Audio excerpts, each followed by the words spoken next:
In a world where the marks think they know better than the wrestlers and the bookers, the Fantasy Booking Institute exists to pretty much do exactly that. This is a visit from the FBI.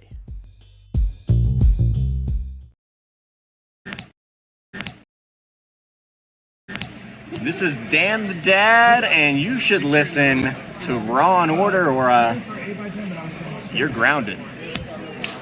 I don't know what the heck that was. Welcome to another episode of Pro Wrestling Game Night, formerly known as the Fantasy Booking Institute. I am your host, Detective Mark Smarks, and I am joined, as always, by my partner in crime fighting, District Attorney Vince Kayfabe. What's going on, man? How are you? That was the first 17 attempts at a double clothesline. Yes, but eventually you nailed it. Yes. Eventually. So, you got any predictions on that? Will that match be better than the 2 out of 3 falls? Probably not. Let's be honest. I don't think it'll be better than 2. I think it'll be really fun. What's going to be interesting with that is whether or not it leads to any sort of closure with the Max versus the problem is Adam Cole storyline. They continue to build. Like, it continues to get... Those two work so well together. I don't want it to end yet. Yeah, well, and I don't think it will. That's where I think FTR is going to retain. The turn right now, and I'm like, I don't think it's time yet. AEW is really good about letting some of these things simmer. You know, I mean, I don't always like to point out the Hangman Page storyline that was 2 years long, because that's in many ways an anomaly. But even the shorter storylines they still last multiple months. You know what I mean? Well, and there are times where that's too long. Well, yeah. But on this one, 3 weeks is not long enough. I can tell. But in the end, we can argue whether it's too fast or not on lots of things. But are too slow or too long. But I would argue that too long is almost always better than too short. Yes, absolutely. And WWE, one of their biggest problems over the years is rushing stories. And part of it is because they have monthly pay-per-views. And so they're always like, we got to get the story, up and running for the pay-per-view, And AEW currently has 5/6, depending on how exactly you count them, pay-per-views. And the reason I say /6 is All In is a pay-per-view that they're doing this year, but we do not yet know whether it's going to be a regular reoccurring pay-per-view, whether it's going to be once in a blue moon pay-per-view, or what, but that puts us at 6 for this year's, which still means 2 months on average between pay-per-views. That gives you twice as much time to build a storyline and still have it on the next pay-per-view. Yeah. And that's where I think the shortest version of it would have it at, I'm not going to say All In, let's say All Out. Let's say the turn happens at All In and then the match happens at All Out, sort of a thing. But I still think that's probably rushing it. I think probably Full Gear in was that November? November is when they usually have it. I think is the best time. And I put the tag titles on them. Go ahead and move them on them and then take them off. I don't know if I move the tag titles onto them. You can have them lose the tag titles in a way that doesn't lead to the breakup. You can still have teases towards a break. I mean, because they teased the breakup already this week with Adam Cole looking at the belt before handing it to MJF and MJF getting all, give me my belt. You know what I mean? Yeah. So you can do a lot of teases for it, but the vignettes are kind of the big thing. And as long as they keep the vignettes fresh, the ultimate thing is a turn is going to happen eventually, whether we like it or not, right? Uh, and I sincerely hope it's Adam Cole being Turning ahead of on. the game for MJF. I'm not saying MJF can't be planning on turning, but Adam Cole has to be the one who's like, I'm smarter than you. I saw this coming and I had a plan first. You know what I mean? Um, Yeah, absolutely. Like, I don't know. As you can tell, I just watched Dynamite for this week. Um, we have a chat that we talk as a podcast, and potential other podcasters are sometimes on with us. Um, I I don't know. I can tell you this storyline is too entertaining to just end it. You know, mm-hmm. like have it only run through this. Nope. Nope, it needs to be longer than that. Yeah. And it's just gonna be a little bit longer, but they'll do a lot of teasing, you know, tease it, tease it, tease it, but don't pay it off until you absolutely have to. Uh, Their but chemistry is as good of chemistry as I think I've ever seen. well, the big thing with them, and this is something I've said before about Adam Cole.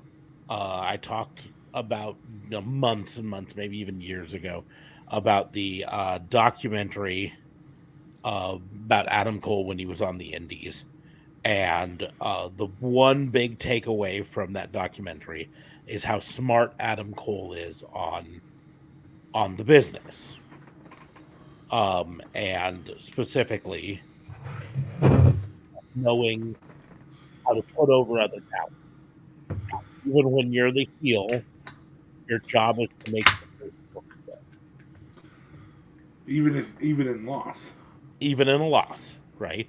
Even when you're the heel and you're winning, your job is to make the losing face still look like a champion. Well, in the piece to that, so on this exact same night, you know, I believed that Sammy and Daniel Garcia could be the next tag team champions. Mm-hmm. I believed Jungle Boy could be one of the dirtier heels in the game. Sorry, Jack Perry. Yeah. Jungle Boy's dead and buried. That was lame. A good heel would not have had to bury his old body. It just been like it can rot. And here's the deal. What they should have done is instead of burying the body, and everything, you just do and I'm gonna make a comic book reference, a Spider-Man suit in the trash can moment, right? Yeah, That's all you need is yeah. He doesn't need to go out in the desert by himself and bury yeah. his old body. Or have him out in the desert with a bonfire, and instead of burying, he throws his old gear on the bonfire. You know, something. Because here's the deal. What went through my head is, who the fuck is he burying? Who did he just murder? Yeah, I mean, there's a body. He didn't just set up a camera, change into his gear, drag his own body across the ground into the thing. You know what I mean? It's like, Yeah. so, Yeah, the suspension of disbelief does not work for that. but So anyway, but in the same night, and I've recently believed that Jungle Boy or Adam Perry or Jack Perry could win, the world title. So that's fair. Um, I believed that um, those two things could happen, and the worst thing of the night was a blood and guts match. The worst storytelling of the night was a blood guts match. minus the ending. The ending told quite the story, but as a whole, that match was just let me show you brutality and what we can come up with. Yeah, but that's the way blood and guts matches often come up with. Oh, Here's the deal. absolutely. I'm just saying on that particular night they did some really good storytelling in 2 other matches. Yeah. Here's the I'm thing. sorry, 3 because I forgot Britt Baker. Had a match. Absolutely destroying some nobody. Did you think Chubby Soraya when you saw her at first? No. I actually first thought it was there were these twins they used on AEW Dark a lot, and at first I thought it was one of the Renegade twins. No relation to the Renegade from WCW. Apparently. You have Googled that to make sure you're not fibbing to people. Well, you know what? Let's just make sure right now. Because I would hate for you to be misquoting to our fans when in fact the Renegade is their uncle.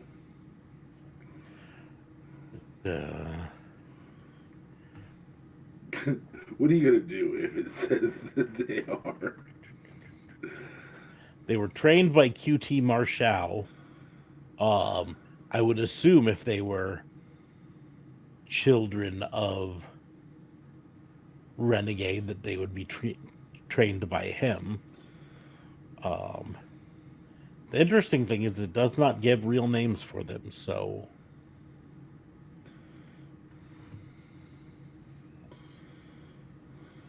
they currently are wrestling in NWA though.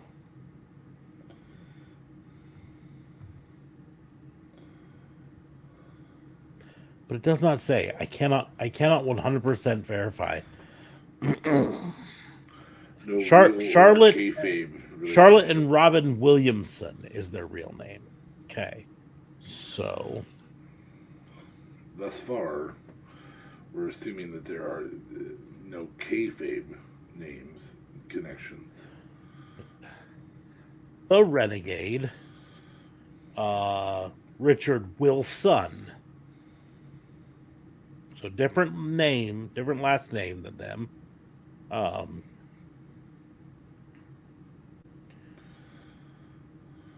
Yep. So far, there's no connection as far as we know.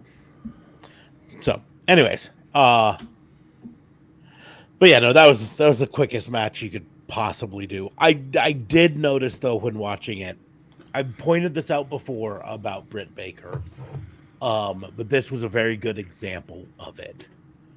Britt Baker, when she first started in AEW, was very green in terms of camera work. She was very good in terms of ring work. She'd already had that, but because she was mostly an indie wrestler, the camera work was lacking. And her camera work now is far superior, right? And it all comes down to it. Like when she brought down that girl and started to put on the lockjaw, she instantly knew where the side camera was. She turned the lockjaw towards him, pointed at it, smiled, and locked in the lockjaw. Because she knows how to work a camera so well now. And that's something that we've said before, independent wrestlers sometimes struggle with because they're used to wrestling in bingo halls where there are no cameras, no hard cam to worry about, no any other cameras. So Britt Baker still put on a masterclass there. Which, at the same time, that's the benefit and the downfall to a blood and guts match. Well, yeah, there's cameras all over the place, and on top of it, there's obstructions to the cameras. Yeah, it's just because they don't want to talk finishes probably with the camera crew or production or anything. Like, I'm sure the guy calling the camera shots are the only ones that know where it's at, but he was missing cues in that blood and guts match. Mm-hmm. Well, if there's one major critique I can say about AEW, it's that, and this is not really coming at them too hard. I don't think because they're going up against a company that's got 40 years of experience putting on televised wrestling show. But AEW's production team, in terms of camera work, switching to the right camera at the right time, it's probably one of their weaker points. Okay. Yeah. There are many times in a match that we will miss a major event in the match because the camera was still on something else or switched to it late or didn't even switch to it at all. What's the guy's name from WWE that does all the camera jumps? Kevin Dunn. Kevin Dunn. Mm-hmm. I know you don't like him because he makes the boring stuff busy, but he does very, very good work in those types of events. Here's the deal. Kevin Dunn overproduces, and I firmly believe there's a level in the middle that yeah, I mean you can only make a Roman rest hold for a 45-second Roman rest hold, have so many camera cuts, and that number should be less than 45 seconds. 45 should be less than 1 a second. Yeah, the camera cut should be less than the number of seconds that a move takes place. Yes. But it's not in a rest hold for him. It's not in anything. Roman Reigns hits the Superman punch on something, there's going to be 5 cuts in the middle of the Superman punch. But one thing you have to give him is he's always aware of where his cameras are, and he always has 99.9% of the time he always has them pointing at the right thing. Now, WWE does tend to have more cameras than AEW does. Yes. AEW typically has the hard cam and then 1 or 2 mobile cameras, and WWE will often have 3 cameras out there at all times, and plus the hard cam. So, but AEW is getting better every year, getting better at it. I think I would be remiss to not see because they also have the ring post cams for AEW. Yes, that's a really good move for them. It is a really good move. There's I don't want to say quality. Quality isn't the right word for it because like from a megapixels and all sharpness and everything, that's fine.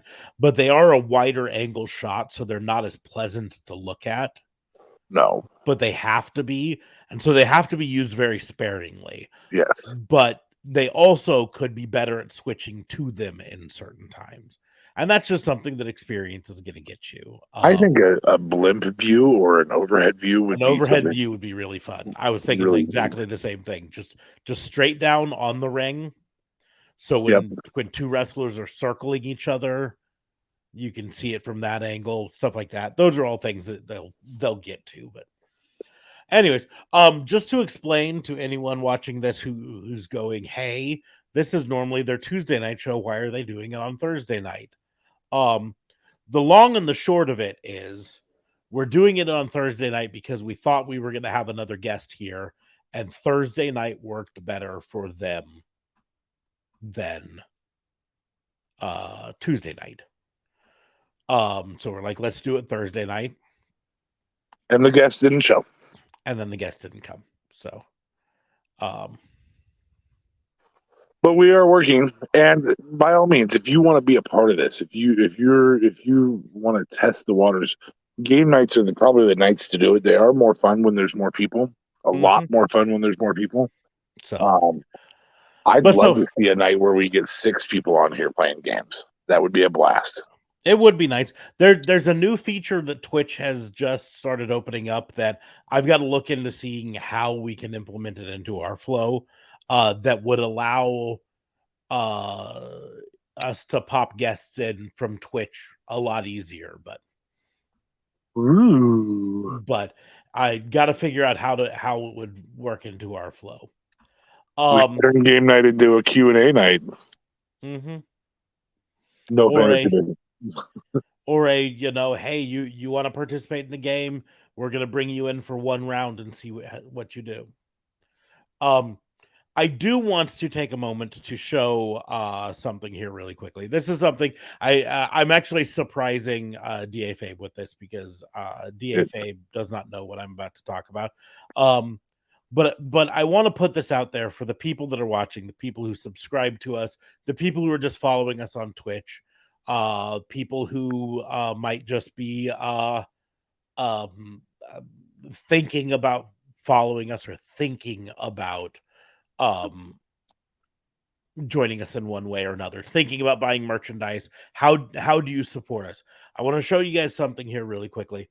This is a look down of all of the sponsorship offers that Stream Elements has thrown our way that we have not taken up, right?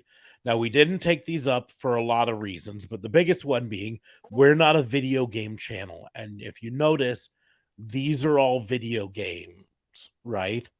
Do Rise of Kingdom, do Star Trek Fleet Command, do Mech Arena, Puzzles and Survival, Marvel Strike Force, Call of Dragons, Starfleet Command again, Mech Arena again, Raid Shadow Legends. I'm sure you've heard some people sponsored by that.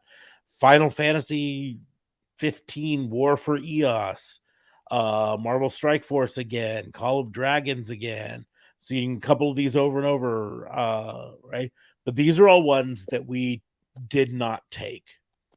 We had a conversation about how the video game ones are tough for us because we're not a video game channel, and we'd have to work in special sponsored only streams for them, and like Raid Shadow Legends you see everywhere, right? War Thunder, Mech Arena, I've seen that lots of places. Ooh, we could do Factor again, huh? We had an offer for Factor again at one point, well, actually 2 points, that I passed up. Because here's the deal. This is what I kind of want to say. We've done a sponsorship. We did the Factor sponsorship. It was successful. But it wasn't wildly successful, and it really, frankly, didn't really fit in with our niche. Other than that, our we're big dudes who lost some weight. We're big dudes who lost some weight. Yeah, I did lose some weight on it. I mean, I got to give him that. So I just wanted to bring attention to the fact that we could be doing all of these sponsorships. We've got 4 sponsorships right now that are open offers: Raid Shadow Legends, World of Warships, Call of Dragons, Mech Arena. We got 5, it looks like, because there's a Star Trek Fleet Command, and there's a bunch of them here. Look at all these ones, open and active, and we've chosen not to do those, especially the video games one, because we don't feel they fit our product. We don't feel they fit our niche very well. They disrupt our flow, but also, if I could do this and get sponsored by something directly wrestling related, I'd do it, right? If I could do it and get sponsored with something that I felt would help our community of watchers, I would do it.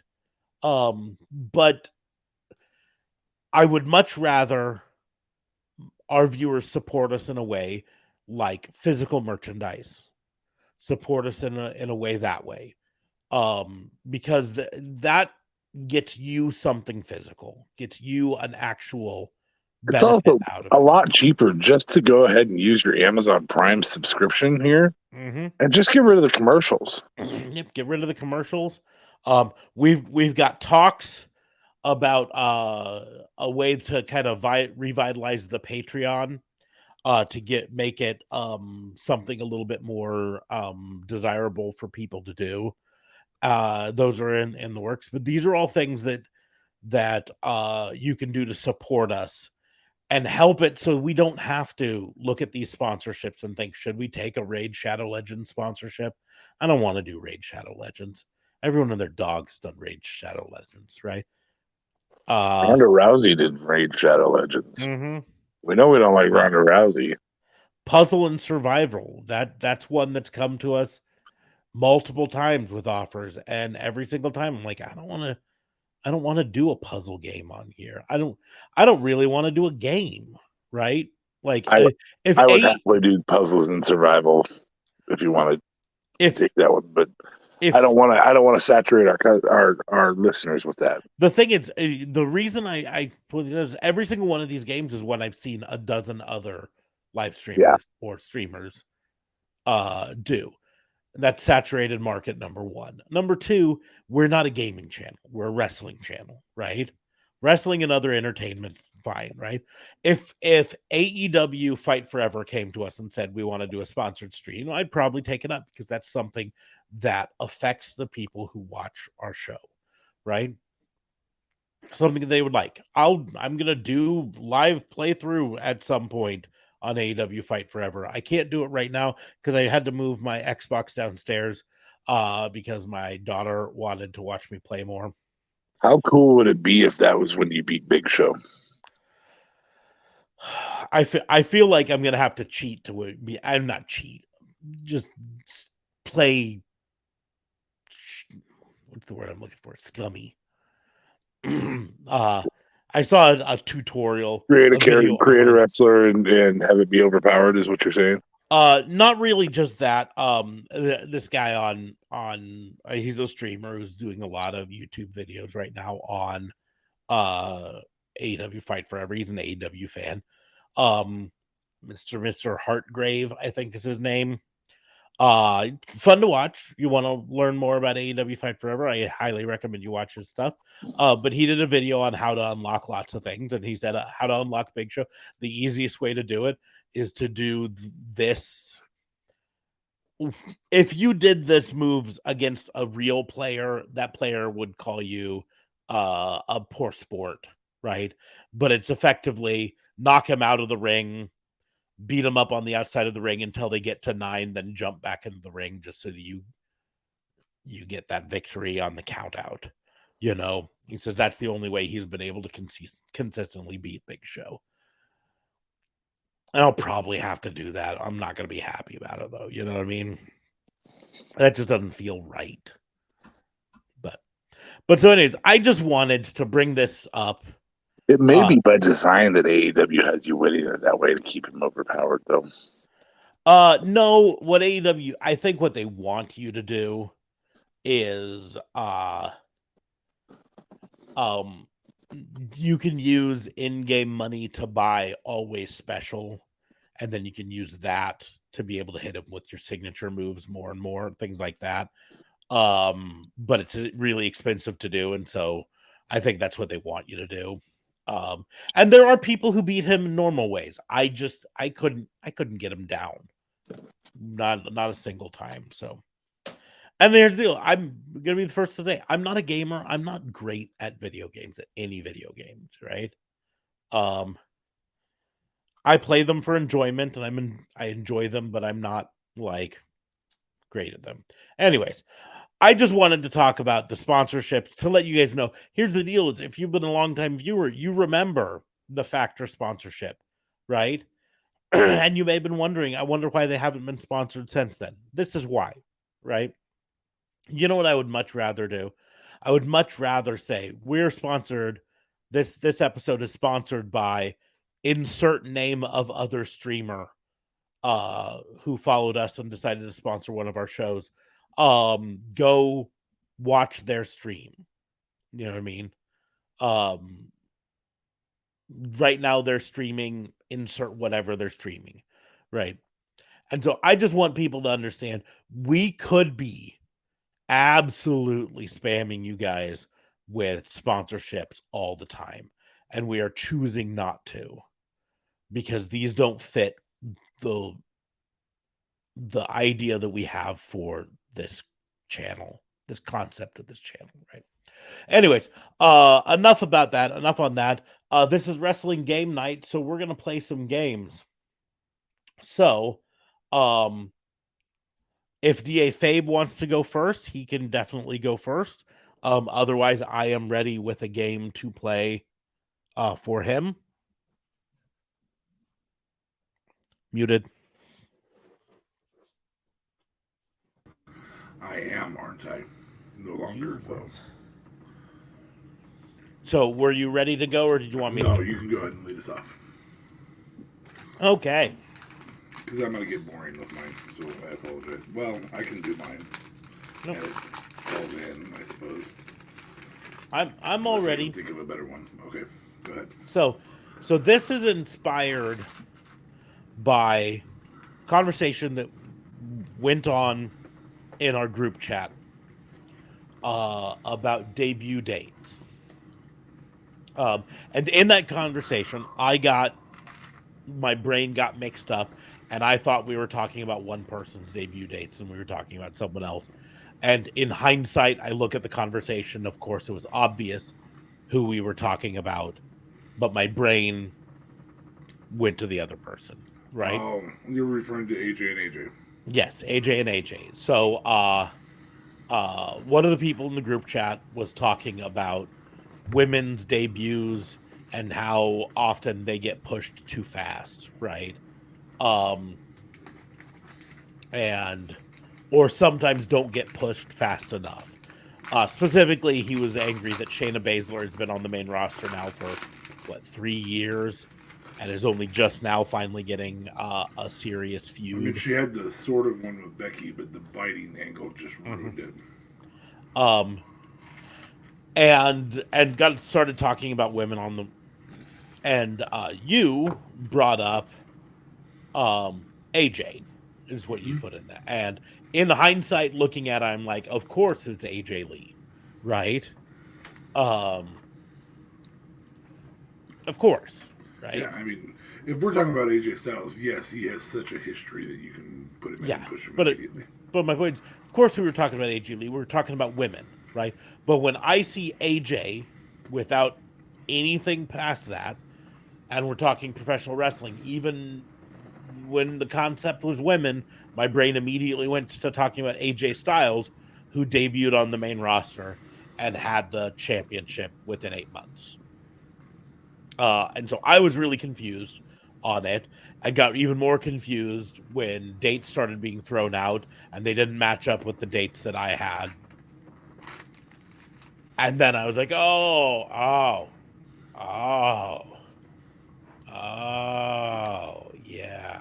yeah, no, that makes sense. That makes sense. Yeah.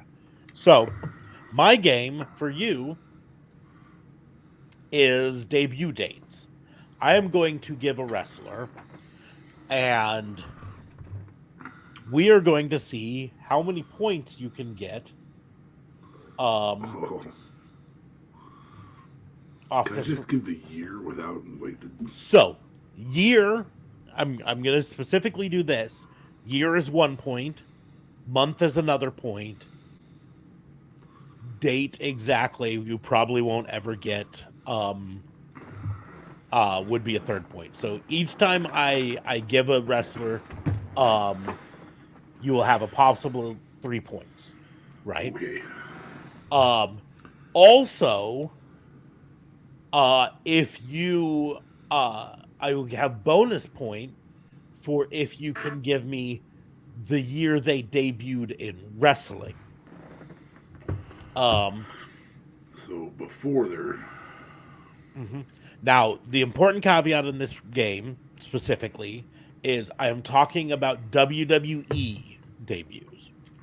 Specifically, not AEW debuts, not Impact Wrestling debuts, not WCW. These are all so going to be if you said, WWE wrestling. for example, you said Kevin Nash, I would know that that would be sometime around April 14th ish.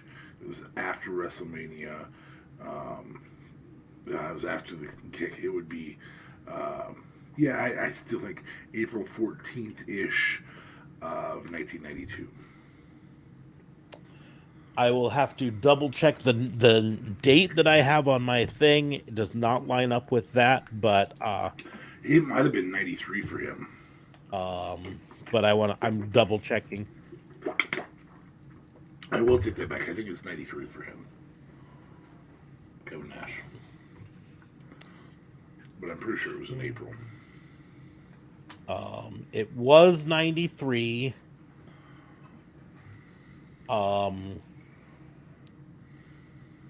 And It is not April. It was a little bit later.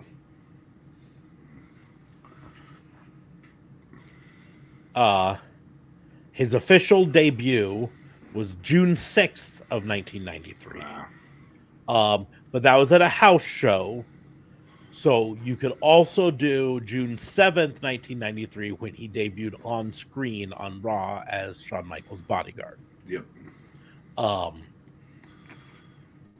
But yeah, that's exactly. I would not be expecting you to say, well, yeah, he debuted in 1990 in WCW as part of the Master Blasters, because that's WCW. Now, if you wanted to say his wrestling debut was 1990, I would accept it. That's the And that would have been later in the year. Mm-hmm. And I don't have a specific date. I could probably find it here. Yeah, but for the debut, for the wrestling debut, most of these I only have the year, so that's all I need. Also, because we're talking WWE, there's also on some of them going to be an NXT debut date.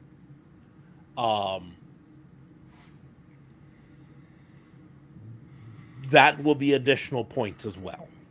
Right. Same rules as the other one. Okay. Okay. And since it's only one person here, I am going to try to stick to just some of the bigger names. Because we're not doing we don't need to weed the men out from the boys here. Direct competition, right? Don't be giving me Repo Man. Yeah, I don't think my list goes all the way back to there.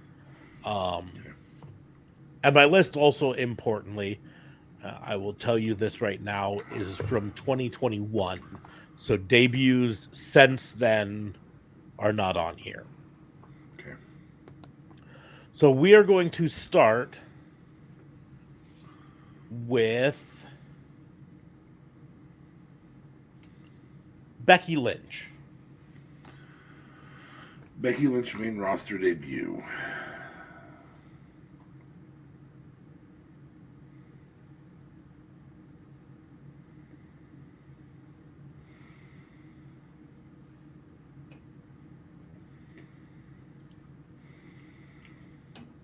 Gosh dang it. I am going to say June 8th, 2014 for main roster, and in NXT it was 2012. You are wrong on both of those. I will give you a hint. Main roster is a later date. And the other hint is NXT is a later date. So NXT is 2014. So I know they're 2 years apart, so I'm going to go 14 to 16. June 8th of 2016 and 2014 for NXT. So you are correct for 2014 for NXT. Can you get more specific on the month? Or NXT? Yes. February 7th. Nope. June 26th, 2014. Okay. Was it 17 she came up to the main roster? It is not 17. Then it must be 15. It is 15. Wow. In fact, it was more than a year, wasn't it? Just over a year. July 13th, God, I thought it was 2 years. I really thought it was right. It was 2 years. But they just done the women's revolution. They really needed wrestlers. I mean, not that was a bad move. That was a smart move on their behalf. So officially 1 point for that one. This is gonna get brutal. This is gonna get brutal. Yeah. Well, here's the deal. I am hoping that on many of them you can get 1 point by getting the year, because I don't truly expect you to get the month and the day on most of them. About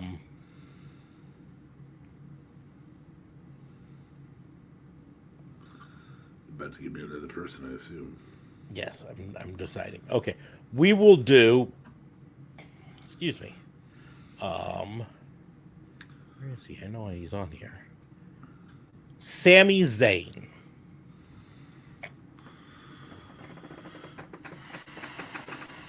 Okay, so Sammy had been feuding with KO when KO came up and challenged Cena. That was in 15.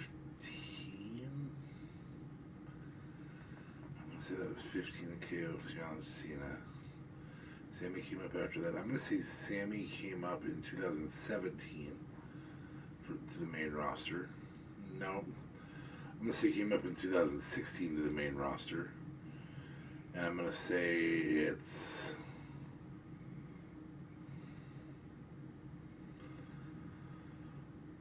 I'm just guessing at the day of the month, so I'm going to go like October 7th of 16. And in NXT... Shit, I think he was there at the beginning. I'm going to go with August 7th in 2011 for Sammy and NXT. No points. Wow. Was it 17 that he came up? Or did he come up with KO in 15? Came up in 15. Oh, May 4th of 2015. He was announced to be, I believe it was John Cena's mystery opponent. I think it was John Cena. And his NXT debut was May 22nd of 2013. 13. So he wasn't there from the start. Nope. Okay. Okay. This game is brutal. Y'all want to play? It Come is. on down. Thanks for spotting me a point. Holy cow. It,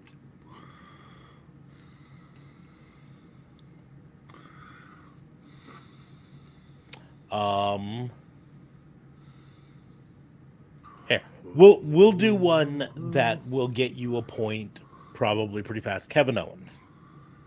So Kevin Owens was 2015. He came up to challenge John Cena for the U.S. title. He was the NXT champion at the time. You just told me it was May that Sammy came in after him. I want to say it was the Raw right after Mania, so I'm going to say April 4th. I don't know how the month was working there, so I'm going to say April 4th of 2015, and I'm going to say August 14th, I think is what you said. August 14th of 2013 for NXT. So you get your point for 2015 for year. You were off on the month and day on that. I swear it was right after Mania. You were, oddly enough, Sami Zayn debuted shortly before. Oh God! May 18th, 2004. 4 days. It was a SmackDown and a Raw then. And interestingly enough, you get what was the date you said for NXT? It was August 14th. 14th. Okay, you get 1 point for the month there of August. But it wasn't 13; it was 12 then. It was 14. He was a year later, and it was August 12th of 2014. But that does put you up to 3 points. Which in this game, I will tell anybody, unless you are an aficionado who studies this, that's really lucky. Because I am stabbing hard at the years. Yes. Well, that's it. 90% of these, I at most expect you to get the year. Like the month and the day are just a bonus thing. We're gonna do one that's a little bit more long term. Batista. Okay, so that's OVW. He debuted in OVW at the same time as Brock Lesnar did. His OVW year is, I want to say, 2001. His WWE year is Deacon Batista with Devon. Evolution was 2004. I'm gonna go February of 2003, February 10th of 2003 for WWE. And oh fuck, it's 2002, isn't it? God damn it!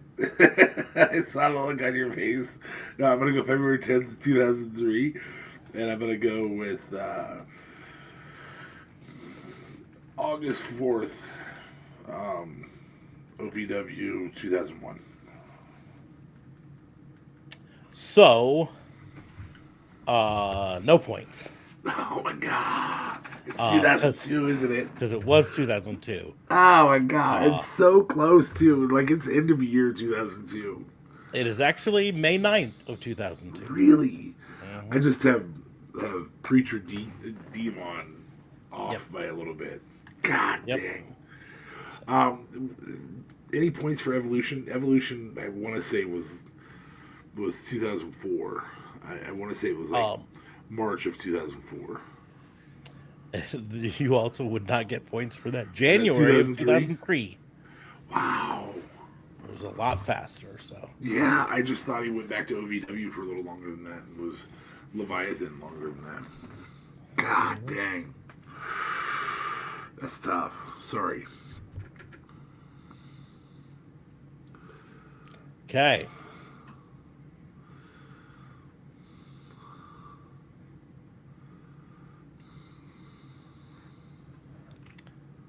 Big Boss Man. First or second debut? It would be debut. So. Yep, debut. In WWE, that's an important. He was in the WWE Superstars game, which was released in 1988. I think 88, 89, 90. Fuck, I can't put the year to it either.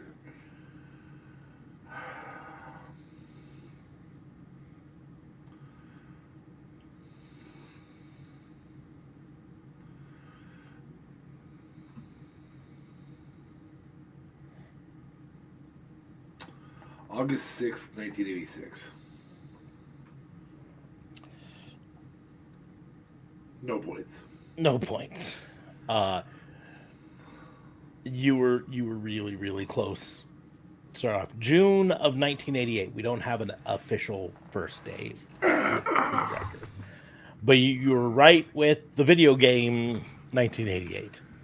Now, knowing 1988, can you tell me his debut wrestling year? Oh shoot, that's.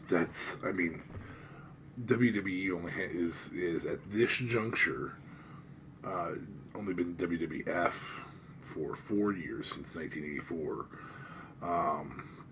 He's probably in the indie circuit, which WWE was the indie circuit at that time. I'm going to try and figure out I think the promotion is Minnesota. I think he's under Vern Gagne. And I want to say 1984. Very, very close, 1985. Was it Minnesota? It was not Minnesota. It was UWF, which was Bill Watts and Jim Crockett Jr. Oh, it was down south. Okay. But you were pretty close there with the debut. He was relatively young. I mean, Ray Traylor was not as old as he looked often.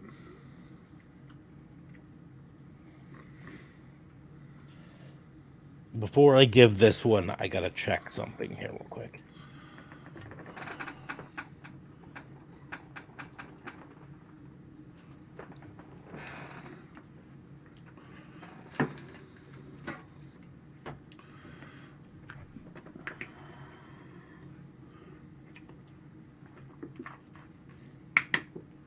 I should have said WWE Superstars, WWF Superstars video game. There were 8 players on that game. Fun game. God, I wouldn't play it all the time. Okay, I'm glad I checked this because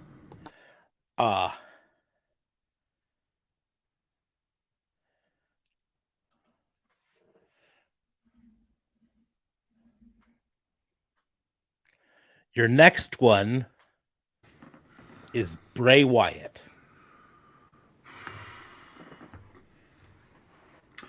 Bray Wyatt's debut is as Husky Harris. It's NXT before NXT exists, so it's FCW. I mean, it's pre 2011.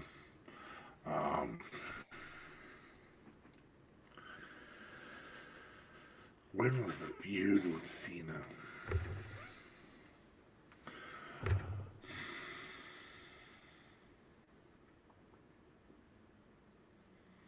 NXT was a sideshow at that point.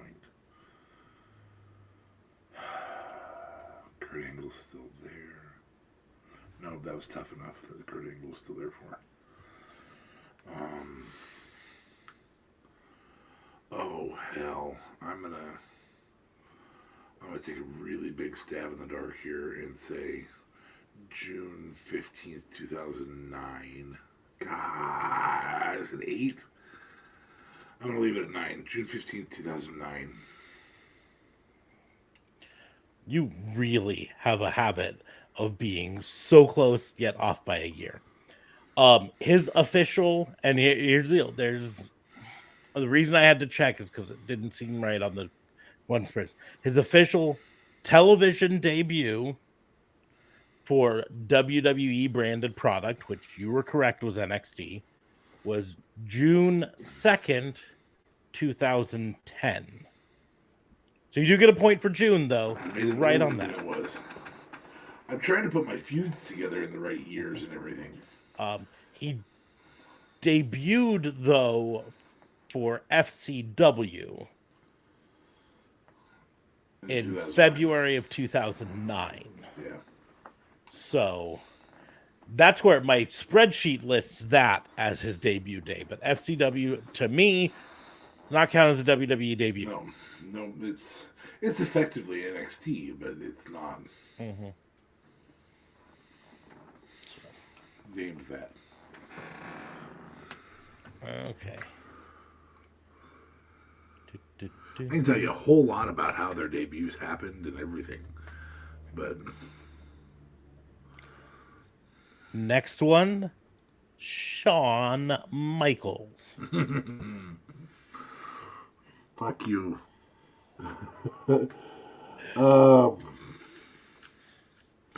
couldn't tell you the time of year. I wasn't really watching at 8 years old. It was 1988, and I think it was March. We'll say March 17th, 1988, as the New Rockers. But I know I have the year correct. Don't you dare! Don't you dare! So what was the date that you said? I said March 17th. Well, you get 1 point for the year, but it was July 7th, 1988. July 7th. I knew it was 1988. I was like, don't you dare tell me the year's wrong. Nope. Want to take a guess on wrestling debut? Ooh, it can't be much earlier than that. I'll say November 4th, 1986. 1984. Really? 4 years on the circuit before he signs with. Well, he had to learn the charisma, I suppose. Come on, give me an easy one, like 1, 2, 3 Kid. He debuted October 16th, 1984, to be precise.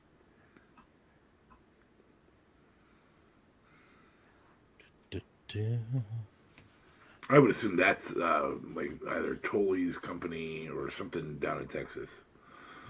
That was for Vineric. Mid-South Wrestling. So Vineric. Is that right? Mid-South. I'll look that up. That was the later name for the UWF. Or the earlier name for UWF. Bill Watson Jr. So it was Bill Watson, yeah.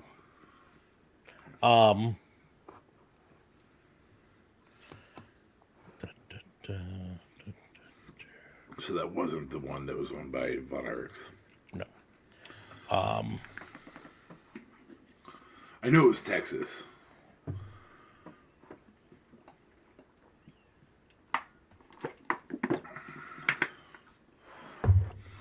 The Rock.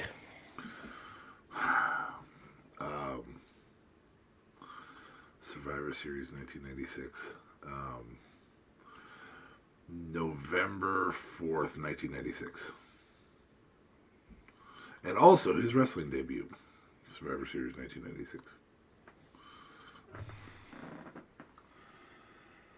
Said November 4th? Yeah, I said the 4th. I don't know if it's right or not. I couldn't tell you when Survivor Series was that year. Fun fact, it was not at Survivor Series. Okay, because he had a promo. That was his first wrestling match with Survivor Series. He debuted Monday Night Raw on November 4th, 1996. So you got all three. You're giving me 3 points, but it wasn't Survivor he didn't wrestle Series. that night. He didn't wrestle. True. His first match was Survivor Series on Yes. November 17th.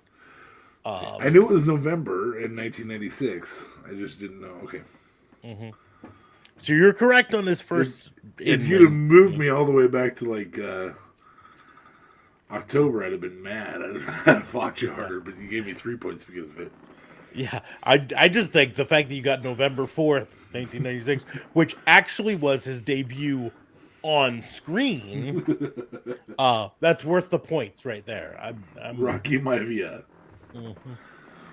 And that would technically be 6 points because that's also his wrestling debut. He didn't do anything with wrestling before that, from what I understand. Yes, I'm giving you the bonus point for that because I only look for the year for the wrestling debut, so you get the bonus point for that.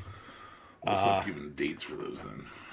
Yeah, save That's yourself. 4 points. I more than doubled my points. I went from 3 to 7 there. You're actually at 9 because you got another couple 9? more there.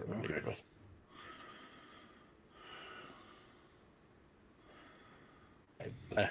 I'm double checking because the spreadsheet, I'm like, I got to make sure that I am saying the right dates.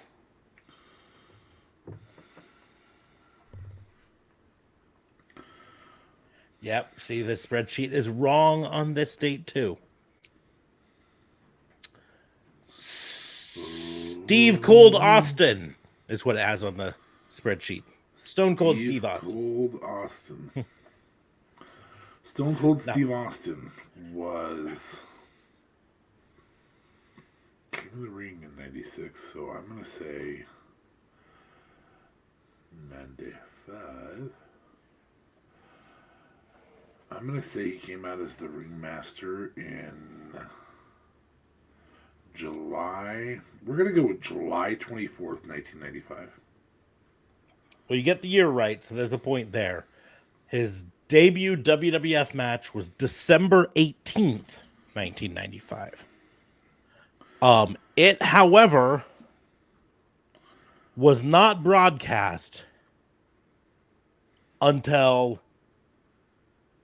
January 8th of 1996. Really? So I'm still counting the December 18th, 1995 as his debut, even though it did not air till January 8th. So you still get the 1995 though. I appreciate that because that's a tough one. It is a tough one. He really quickly moved up then. Well, Very especially since I said Stone Cold Steve Austin, but when he debuted, he was not the Stone Cold ringmaster. Steve Austin. He was the ringmaster.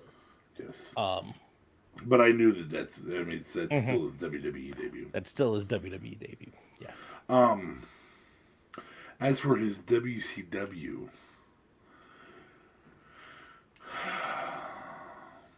his wrestling debut, he was in the same school as The Undertaker. So he was a late bloomer in that for soiree. He went to the same school, ran the same promos as Taker. He was. I'm going to go 1987. 89. Well, 89 would have been. I mean, Taker was very fast to the top. Very fast to the top. But also thought he was going to be broke forever. And thought he was going to be Eggman. Oh my God, I'm going to be Eggman. But at least I'm getting paid. Yes. Probably the greatest quote ever. So I am going to stick with the not super recent ones because I think those give you the best chance. Triple H.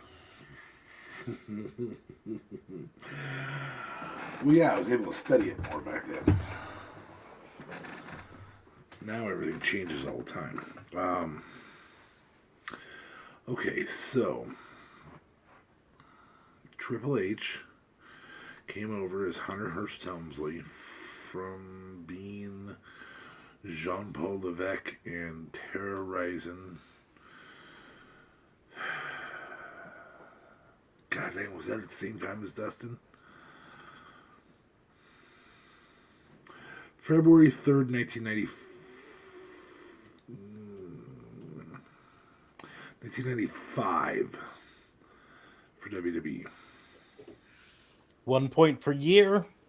April 30th was his wrestling debut. And it was 1982 for when he got into the industry, I believe. I think I have that one right. I think. His I might not. professional wrestling debut was indeed 92. 2 points. Do you know who he trained with? Who his trainer was? Yeah, I do. Killer Kowalski. That's right. I don't know how I knew that, but I did. Do you know how Killer Kowalski got his name? He murdered a man. He did not. He did not murder a man. But he did get his name because in a wrestling match, he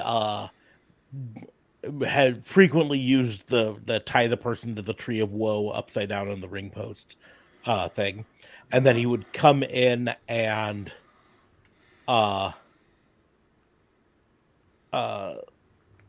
do a knee drop on the person. Well, what happened is the person, Yukon Eric was the wrestler he was wrestling against. And Yukon Eric had cauliflower ear, which is common with wrestlers. It's not common with professional wrestlers nowadays because we know ways to stop it from happening if you spot it happening. But with amateur wrestlers, Very common. it's still very common. And in square, your ear calcifies after a buildup of blood from some sort of a blow. And Yukon Eric had badly cauliflowered ears. And Killer Kowalski did a knee drop onto him and ripped off his ear, part of his ear, a large chunk of his ear. And because he was a bad guy, he gleefully laughed at it, and so that's when they nicknamed him Killer, because ripped that guy's ear off and laughed. He's a killer. But in reality, it was kind of a freak accident. And also, fun fact: Killer Kowalski was the first wrestler to pin Andre the Giant in North America. I assume Antonio Inoki was overall ever. Quite possibly would have been over in Japan. Well, I mean, it was kind of his mantra. Mm-hmm. You want to work for me? That's where Triple H gets it from. You want to work for me? I get to pin you first. Yeah. But that's neither here nor there. Another wrestler. I love some of these because I have to look them up to make sure that the date on here is correct.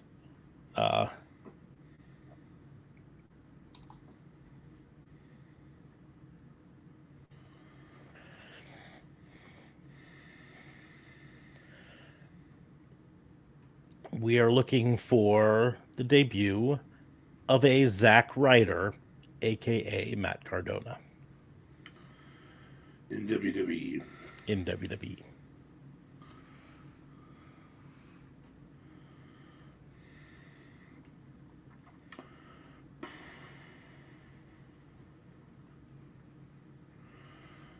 Debut of Ryder in WWE.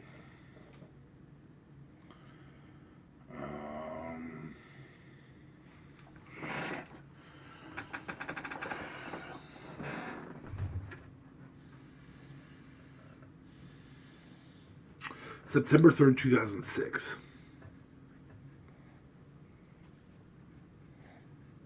No. No points. Probably a ways off, too. April 21st, 2005. The tough thing with him, though, is he appeared April 21st, 2005, took on Matt Morgan, but didn't sign a developmental contract with them until February of 2006, where then he was in Deep South Wrestling before moving to Ohio Valley Wrestling in 2007.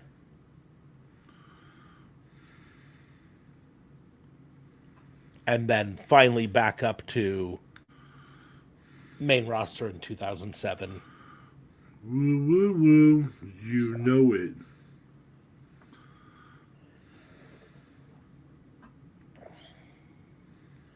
Okay, we'll do one more and then we'll do yours. Okay. This one should be easy. Eddie Guerrero. Should be easy. What are you talking about?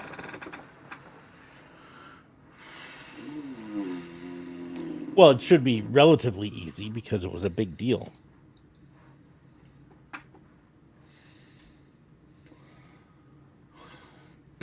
Jericho came over before the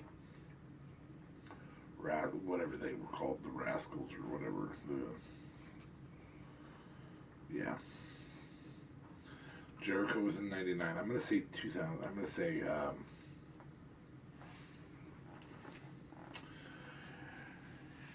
April 4th, 2000. You get a point for the year. So he first showed on TV January 31st of 2000. So right after the Rumble. Right after the Rumble. That is the date that Chris Benoit, Dean Malenko, Perry Saturn all showed up. Yep.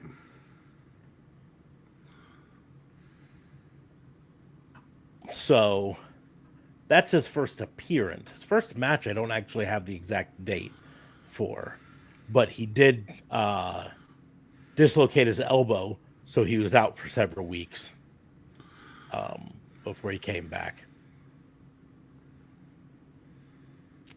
But 2000 it is. So you finished up with 13 points out of a possible, I don't know, let's say 60. Fuck you. I'm just guessing. It's probably true. It's probably better. This game was brutal. I'm not lying. on it. But Well, and I mean, it's a very Googleable game, so you can cheat. fortunately for you, I can hear your little keys tapping when you type. Yes. Yeah, I don't wanna. Like, I know the JLB thought that me beating him in Guess the Wrestlers was me cheating at the beginning. No, dude. Like, you throw me somebody I don't know, and I'm in trouble. I can tell you, Duke the Dumpster Drozy was probably 1994. I'll look it up now that we're not playing. But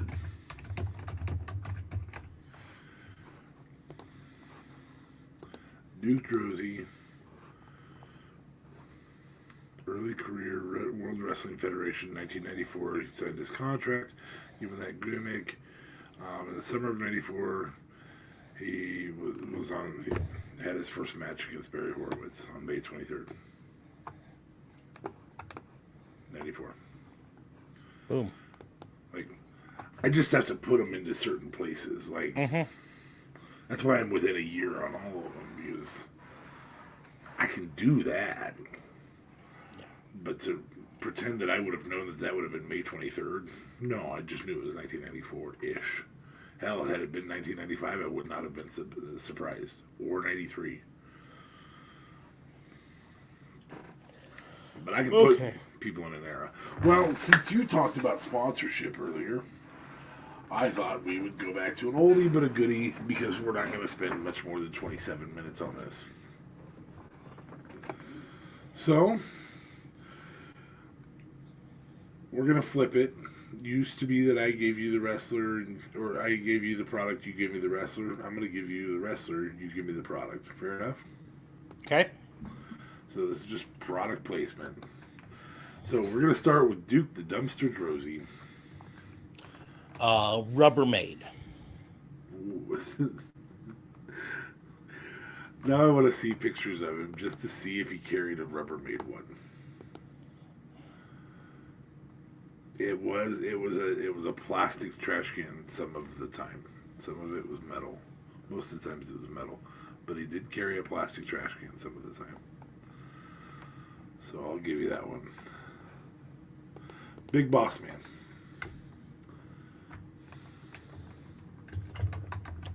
Taser.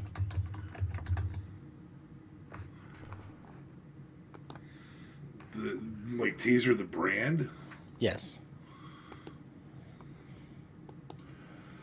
Okay. Nothing tases like a taser.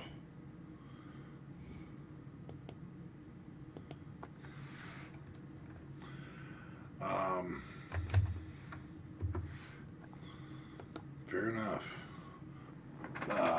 Zack Ryder.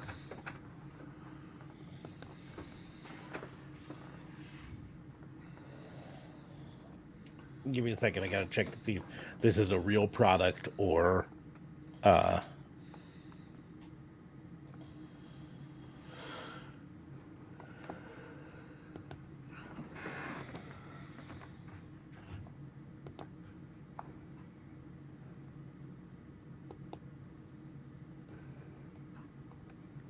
if it's just something that I thought existed and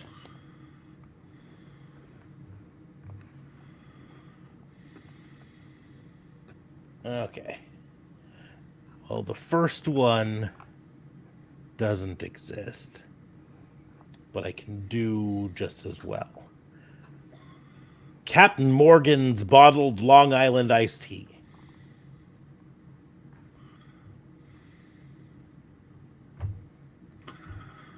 Fair enough. That's kind of cheating going in. I'll give it to you. Long Island iced tea, I suppose. But he can go woo woo woo. Booker T.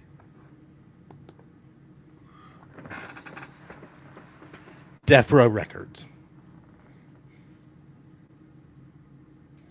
Sorry, I can't think of Booker T without the Hulk Hogan. Okay, that's what I thought you were at. So, We just need to leave that one alone. Yes, that's all the farther I can. I can't even say any more I'm about not it. going to define what this promo was. It was a promo that involved Hulk Hogan and Booker T, and Stevie Ray almost lost it. And so did Gene. Yeah. Kurt and quite frankly, Booker T went. Booker T's thoughts were, "Fuck, I'm getting fired. I am so getting fired." I just said that on a live promo. Roman almost did. Did you see that? That was that in the group chat that somebody sent that, or Maybe. anyway, sorry. Kurt Hawkins. It's got to be Mattel, doesn't it? I mean, that'd be the easy one. Mattel action figures. Trying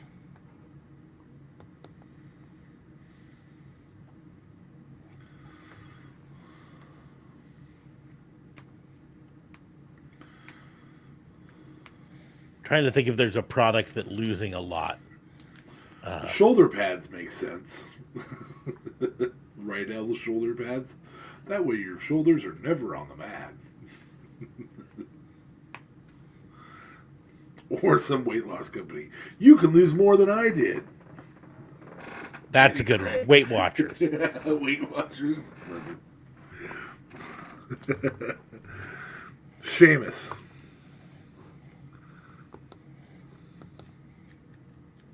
Is it racist to say sunscreen? No, maybe a little insensitive, but I don't think that's racist. Sheamus.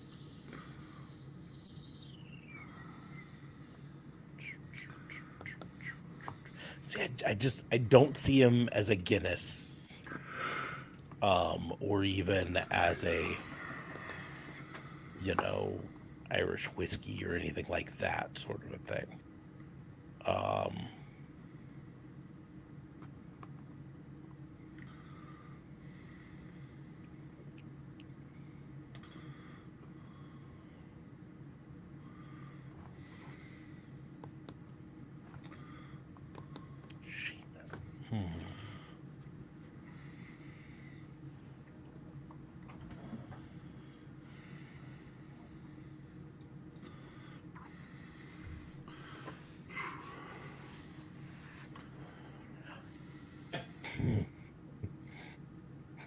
Now, here's one that might be racist to say. Irish Spring. Just because he's Irish, you got to do Irish Spring. Yeah, but he's from Ireland, so I suppose. Yeah, but is Irish Spring from Ireland? That's the question. That's a good point. All right. We'll move on. Irish Spring, fair enough. Jake Hager, i.e. Jack Swagger. I used a random generator, just so you know. That's fine. Anyway, that's fine.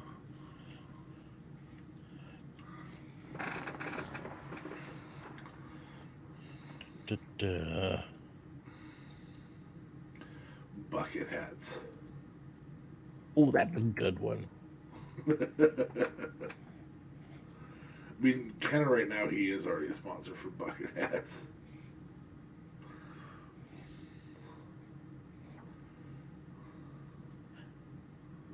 Ray Allen Manufacturing. Is that bucket hats? No. Okay. They own Annan Flag Makers, which is the oldest and largest flag manufacturer in the United States, producing American flags. The real American. You're doing the Jack Swagger side. Okay. The Miz. Anything that will pay him. Yes. Literally Seems anything. like it. Anything. I get money off of boxer briefs that say my balls are huge. I'll do it.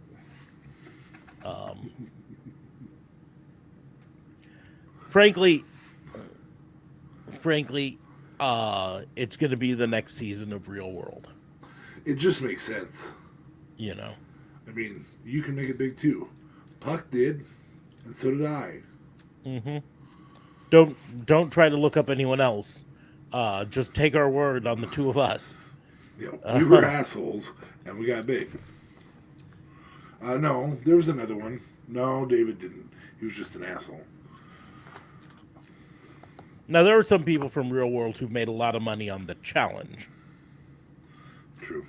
which I don't know if the Miz ever actually did the challenge. He did Real World Road Rules Challenge. The two against each I, other. I I think was it was first pretty season. sure. Yeah, I mean the challenge started off as Real World versus Road Rules, So uh, anyway, and then they just eventually went down to the challenge. Um, Andre the Giant, Princess Bride movie. right guard Anybody want to deodorant. put it? Right.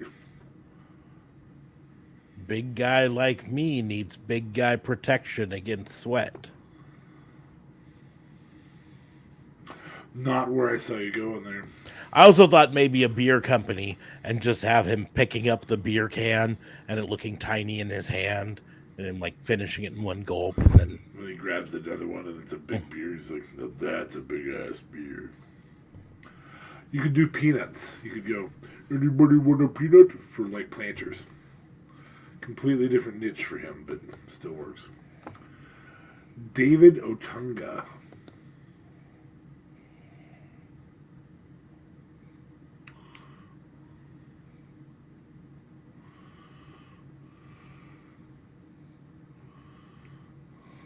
whatever movie Jennifer Hudson is working on.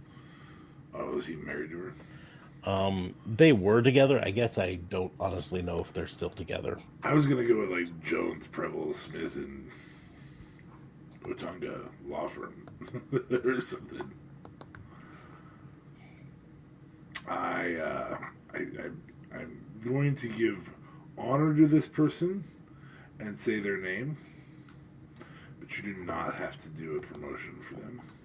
Nope, I do have to change my answer because November of 2017, Otunga and Jennifer Hudson split. So now it's going to be whatever movie Beyonce is doing, because Beyonce's got to outdo my wife, my ex-wife. I don't know. Okay.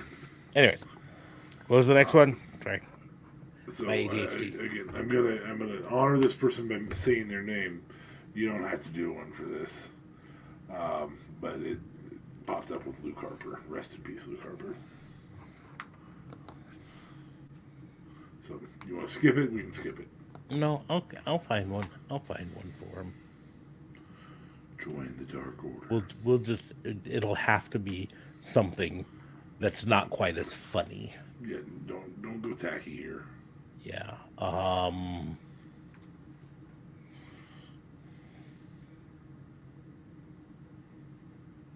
I would go with Babel because Vince told him he couldn't do a decent Southern accent. I think paper company that makes paper. Because at the end his whole thing of throwing stacks of paper That is at his other Dark minions. Order members. Yep. Son of a bitch. Okay. I don't know if this is Dustin in any way, shape, or form, but it says Gold Dust. I don't care if you choose Dustin or if you choose the natural or if you choose Gold Dust or please don't choose 7. That's all I would ask. I really don't even mind if you choose Black Rain. Just don't choose 7. It was creepy.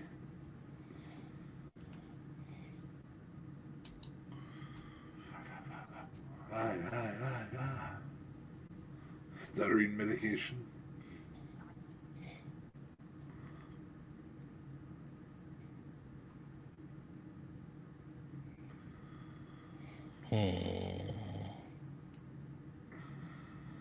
Oh, nope. I know what it's going to be. It is going to be Discovery Channel's Gold Rush season, whatever the next season is. Gold Rush. For Gold Dust. I hear you're looking for gold dust. Oh, sorry, not that type of gold dust. This type. Oh my, that's a lot of gold. Okay, next one. I don't know if you can do this well or not. I would shy away from it. But Coco Beware. Parrot food? I'm thinking just pet store. Pet store? Petco. That works. Ass man. Billy Gunn. I'm 100% certain he is already sponsored by a protein supplement. So,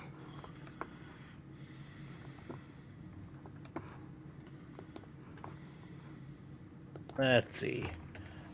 Yes, he has gunpowder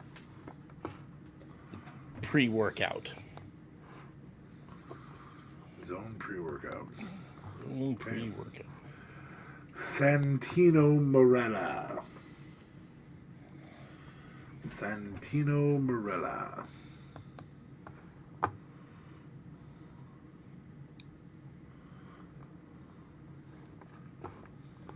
There's got to be a company out there that sells snake bite kits.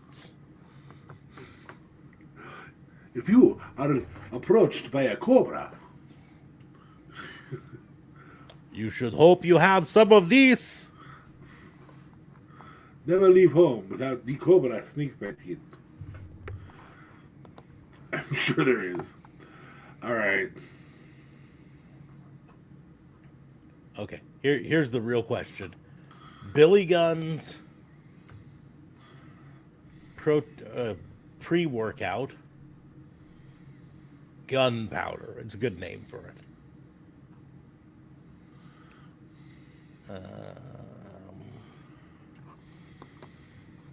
It does not list individual. Son of a bitch. Anhydrous caffeine. Its energy blend includes theobromine, anhydrous caffeine, a couple other ones that I'm having a hard time reading there. Phosphatidylcholine, Himalayan pink salt, yohimbe extract.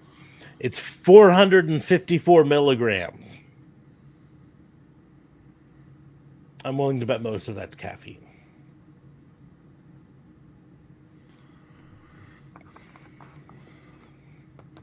But it's not marketed towards kids, so, don't go after that. Are you ready? Ready. This one sucks, and I'm sorry. Right back.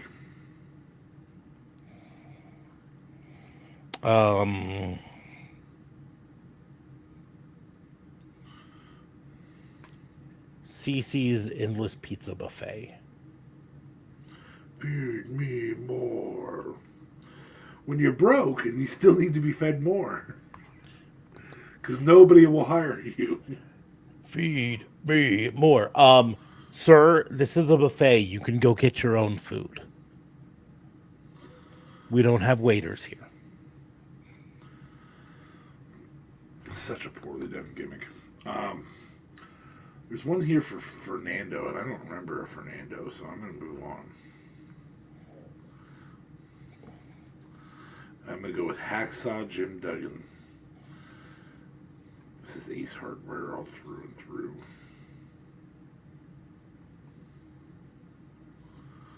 Menards, Home Depot, Ace, Lowe's. Take your pick. You're going somewhere else here. Holy cow.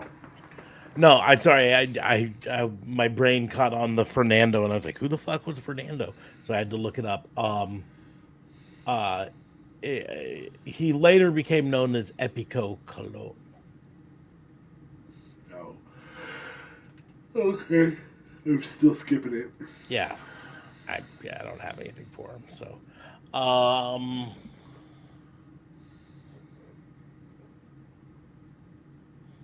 Ace Hardware's good, but I think we upscale him to Home Depot.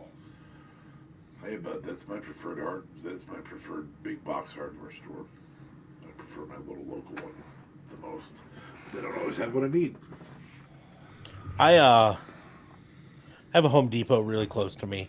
I go there like maybe twice a year because I live in an apartment. And to use Mitch Hedberg's joke, rest in peace, I really need to go to an apartment depot, which is just a bunch of people standing around saying, "Man, I ain't got to fix shit." You feel like you're bragging there? No, I'm just explaining. You know I what? don't I've never belong in a had Home Depot. people who make a lot of noise in rooms next to me. I mean, I do, but I can, remove certain privileges in their I, life. I have to be honest. I have no. We are joined. Oh, and he's home. Oh, Jesus. Well, after 2 movies, I better be fucking home. I watched Barbie at 6:30, and then we went to go see Oppenheimer at 10. That would be Oppenheimer. Oppenheimer, excuse me. Oppenheimer Was at 10. So was it explosive? Oppenheimer. it was very, very explosive. It Would was you call it fire? atomically amazing. Radioactive. It was atomically amazing. Are you become death, eater of worlds? It's no, both movies were great. Barbie, honestly, not made for kids. Don't bring the kiddos to it. Lot of adult humor, and it's freaking hilarious. Barbie's a good time. Oppenheimer's good. Great story. And it just goes to show you how the government can be shitty, of course, because that's what government do. But yeah, both great movies. So I'm glad. It's just fuck. I don't think I'm ever doing a double feature again. That's way too much. It's very I did exhausting. one when I was a little guy, and it was Teenage Mutant Ninja Turtles, the first movie since 1988. In case you guys are wondering, we played a game where I had to remember dates, so now they actually flash in my head pretty easily. Nice. And the other one was Steel Magnolias. Don't think I've watched Steel Magnolias. Well, I didn't watch it then either. I fell asleep after. Magnolia. So, Melina.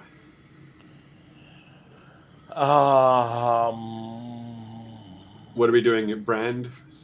Yeah. Brands? You can just hop in. I'm not doing points or anything here. Points don't matter, and we'll keep JLB on for a few minutes. Yeah, fair. Melina. Melina. Trying to avoid just saying,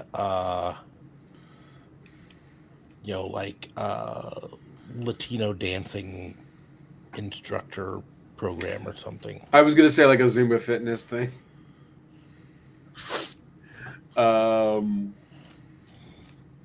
What was her thing? Her thing was just kind of just the she did the splits. Was it her did the splits? I believe so. Melina, damn. Yeah, I go with Thigh Master there, man. Thigh Master, nice.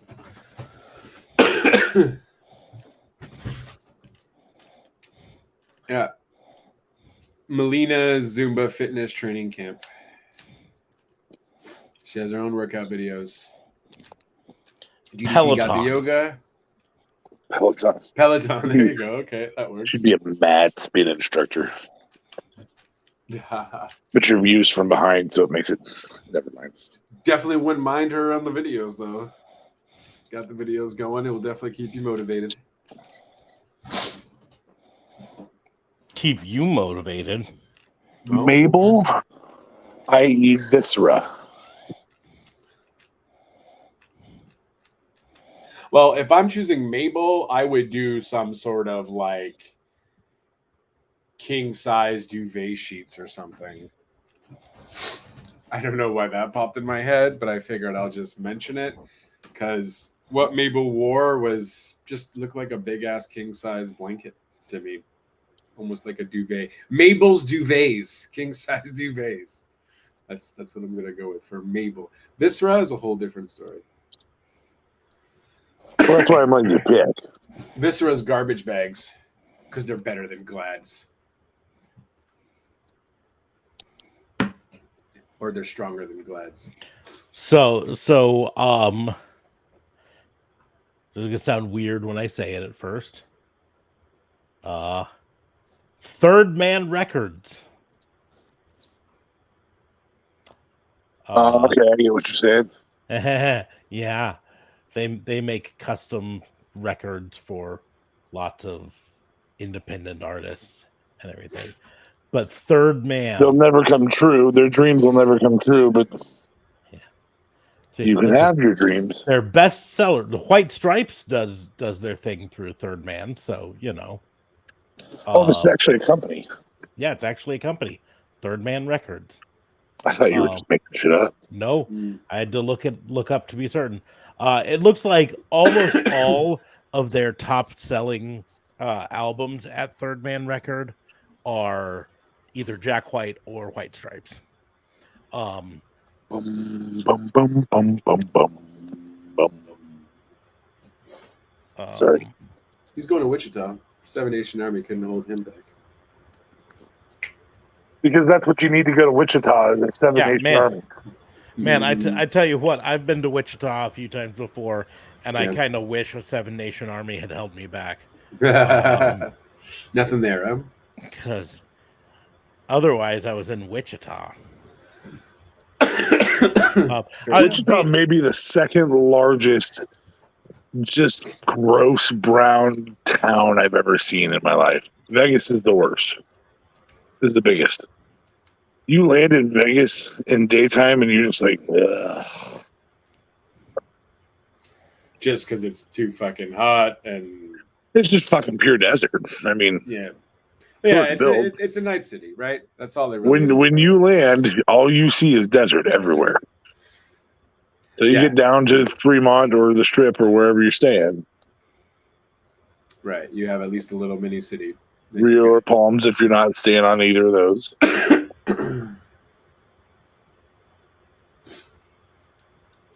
But my other choice was going to be Five Guys Burgers and Fries for obvious reasons. Yeah. Wow. Yeah, I mean, all them fries are great. Cane.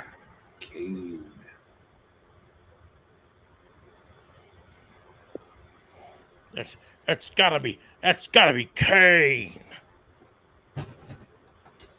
Is that the sugar industry where you're having sponsored? That's gotta be Kane. Kane partners up with Bic to make Kane's torches. No, we're overthinking this thing. Chicken. Chicken fingers. It's got to be Cane's. No. Raisin Cane. Well, that ruins it for Blue Cane then. Oh no, he's sponsored by Blue Chew. Or Kane's Barbecue. It's gotta be Kane. Okay. There was a couple others that were on that list. We need to add more females here, so we're gonna go with Sable.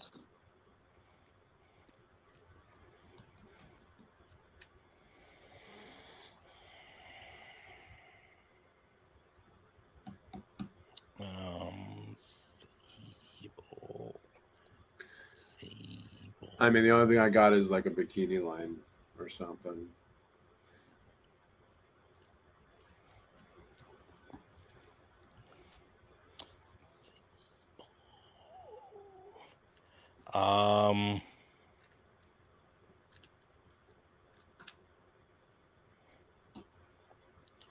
Didn't she? Sable's atomic bomb. I would say some type of matchmaking service. Yeah.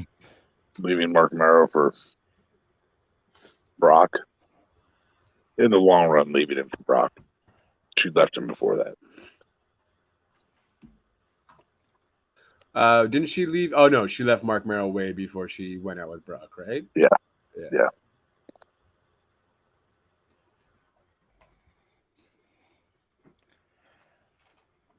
That's it.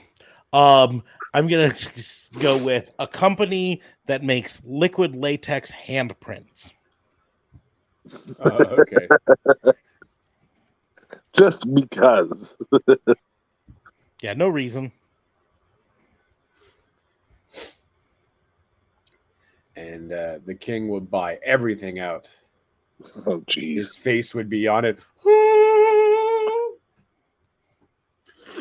That was a classic Attitude Era moment.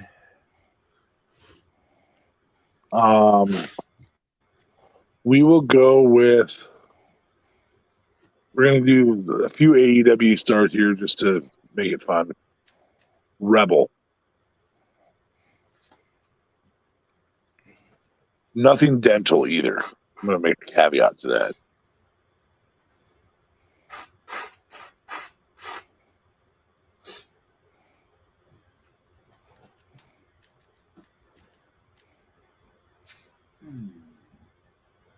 Nothing for Rebel? Nothing? Sorry, I'm still thinking. Rebel.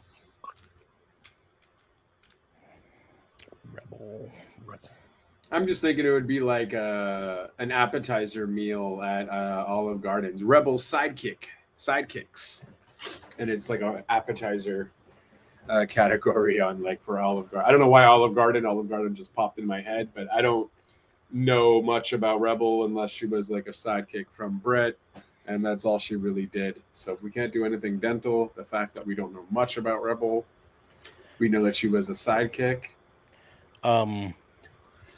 She is going to be product placement sponsored with Reba McEntire's next album.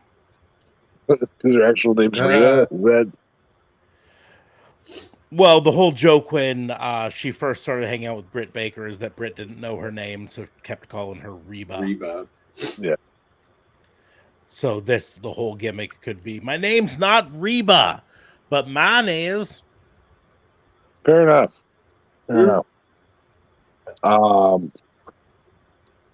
We'll go with Pac. Steroids. I mean, sorry, was that out loud? Anger management classes. Yeah.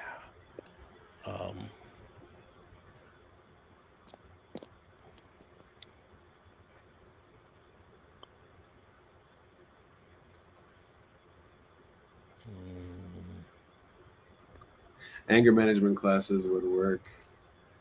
Something for giant ears. Oh my god. Beats by Dre.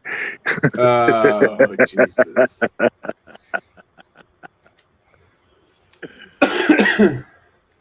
Beats headphones.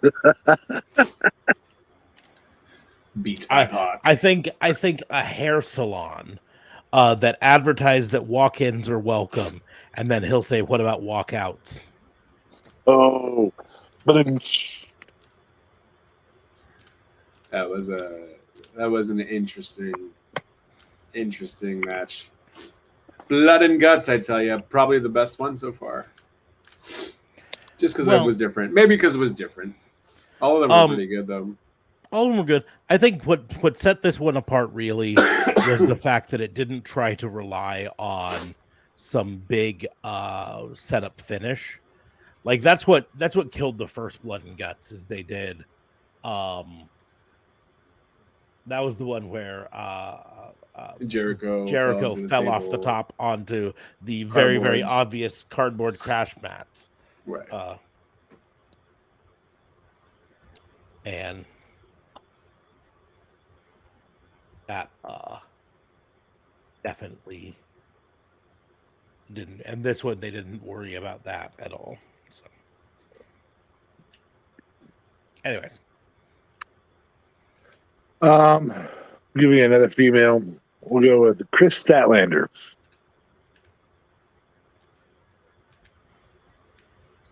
Well, I know she doesn't say she's a professional at it, but is it Chris Statlander who does the ASL sign language? Yes. In her matches? She has put on record that she's not she just likes doing it and whatever, but at this rate, she does it for every match and she's really into it, so she likes doing it. I think a Chris Statlander ASL class program to learn ASL. And I think a lot of people would fucking join up if she was doing the tutorials and the classes. So it can also be a video package. The James Webb Space Telescope. Because she's not really an alien anymore, dude. No, yeah, that would have worked if she was still the alien. She's still an alien. You don't just stop being an alien. Oh, that's why Batista's are back. He's still an alien. Where the hell's Abaddon? She was out injured for a long time. She recently came back. Did she? Yeah. Oh. Like recent, like a month ago? Was her last match or something? Because I feel like I haven't seen her on Dynamite Collision, the Rampage, the Dynamite, the Collision. Adam Dino Cole, Collision. baby. She wrestled back in June for an indie. She wrestled a dark match in June. Looking June for AEW. 14th for AEW versus Maki Ito Riho. No, she was on the team Maki Ito Riho versus Emi Sakura, Marina Shafir, and Nyla Rose. That was a house show, though. No, it was Dynamite. Oh, It no, was that was Dynamite. It was a dark match. It wasn't aired. Okay. And then a couple weeks earlier, she'd worked another trios dark match. But she did wrestle a bunch of indies. But prior to that, her last match in AEW was in November of 22. Okay. And then she was out until recently. So Last one. Cole. Well, Adam Cole, baby. Cole. And I have my own for this. Mr. Bebe. Well, if it's not whatever that hot food restaurant they were at with the hot chicken, I don't know what it is. These are pure alcohol.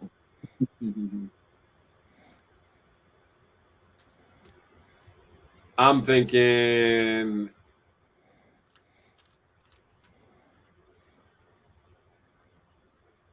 not much for Adam Cole. I initially thought of doing like Adam Cole Bebe's baby wipes. Ooh. Because they're boom-tastic. Adam Cole, babe.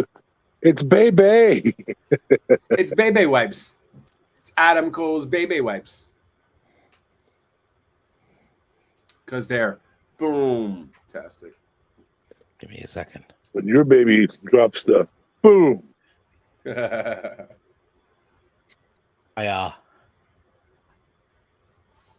I've got to use a visual aid for this, so I've got to find a good one.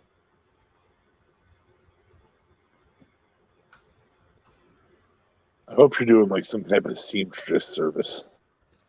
It is not going to be a seamstress service.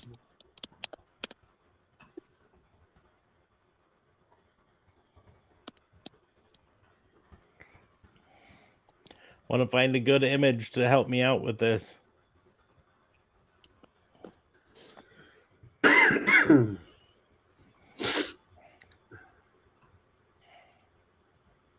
No. Here, that's fine. No, we can't do it that way.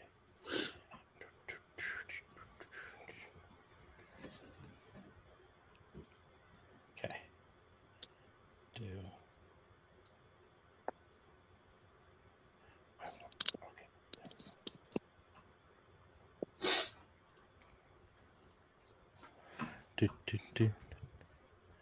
Here is my Adam Cole sponsorship.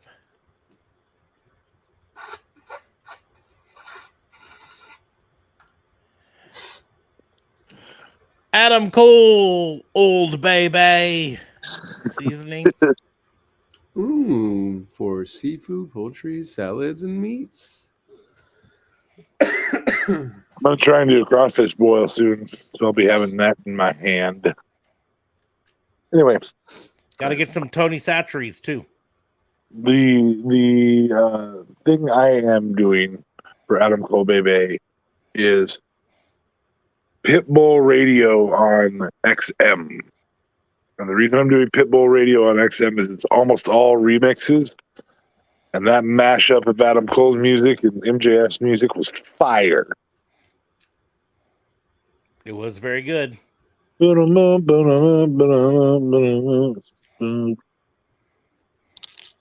Adam Cole, baby. Yes. We actually talked for about the first half hour of this about just Dynamite in general, and that it would be way too soon to have those two drop back into their feud. Way too soon. Like, he needs to have a title defense to somebody else. I think they're going to win because they haven't won the tag titles yet, right? They just won to go against FTR. Yeah, they face them in 2 weeks, I want to say. They face them 1 week from 9 days from now. Yes. Okay, they don't face them at all in? No, 9 days Not from an now. all-in thing? Oh, okay. It's going to be on Collision, the 29th. Oh, Collision. Okay. I would almost imagine that it maybe might go to all in or something. I could see there being shenanigans in the finish and then them rescheduling it to all in. And then them winning. I think they're going to win and they'll keep it for a bit. The only reason I don't think they're going to... Hold on. All In's in Wembley? All In is in Wembley. And MJF is not going to fucking do anything with his title, though? That's kind of crazy. That's what I was kind of getting to. All In's at Wembley. All Out is the following week. First of all, there's two reasons I don't think it's gonna they're gonna win, and the main one is so far AEW has never had a double champ, a champ. Right. And so I suspect they're not going to start now with Adam Cole being both world champion and tag champion. Or you mean MJF? Or MJF, excuse me. Whichever. I mean, but we also know being... the grand scheme of things is going to eventually be a one-on-one face-to-face between Adam Cole and MJF. We all know that. We're not stupid, right? Eventually, that's going to fall apart. We think it's too early for it to fall apart. We want it to take a little bit longer, but which is why I think they don't beat FTR,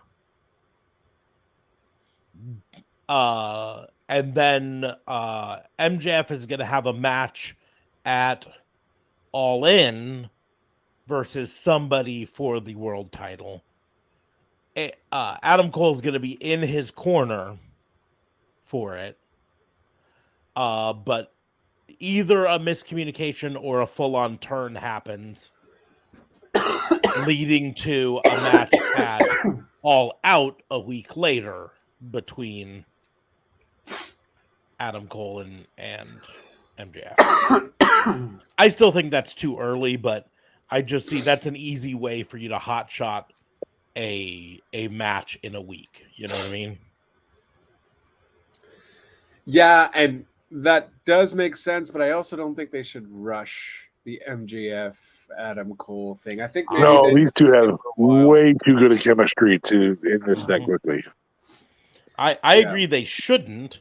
I agree that if I were doing it, I wouldn't. I also said earlier that I do think AEW is more apt to do a longer storyline with it than just that. But I also see that this might be an option for them to do it just from a standpoint of it's really tough when you have a pay-per-view 1 week after a different pay-per-view, right? And it's just also because it's in Chicago. So you're like, CM Punk has to face the world champion. Well, doesn't necessarily have to, I guess. Doesn't have to. CM Punk doesn't actually at the moment.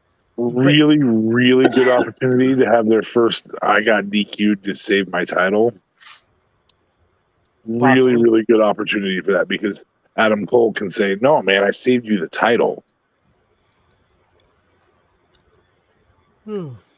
Yeah, but I don't think MJF would be pissed by that. Might be Why would pissed that Adam Cole hit him with the title in the face or something.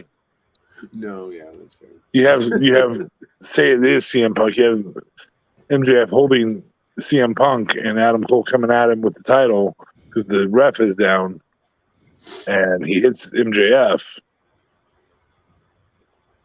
But then he also knocks out CM Punk with hits the boom on CM Punk or Panama Sunrise and then a boom. Yeah. On CM Punk. Or even because we've talked about earlier in the show how smart Adam Cole is just in general. MJF is in the ring getting beaten. CM Punk is looking like he is going to win. Adam Cole steps in and just right in full view of the referee punches MJF. Meaning he has both the win and the title still. Mm-hmm. So CM Punk gets DQ'd. But MJF is like, why the fuck you punch me? I was doing it to save your title, man. Did you win? It wouldn't be I was doing it to save the title. It would be, did you win?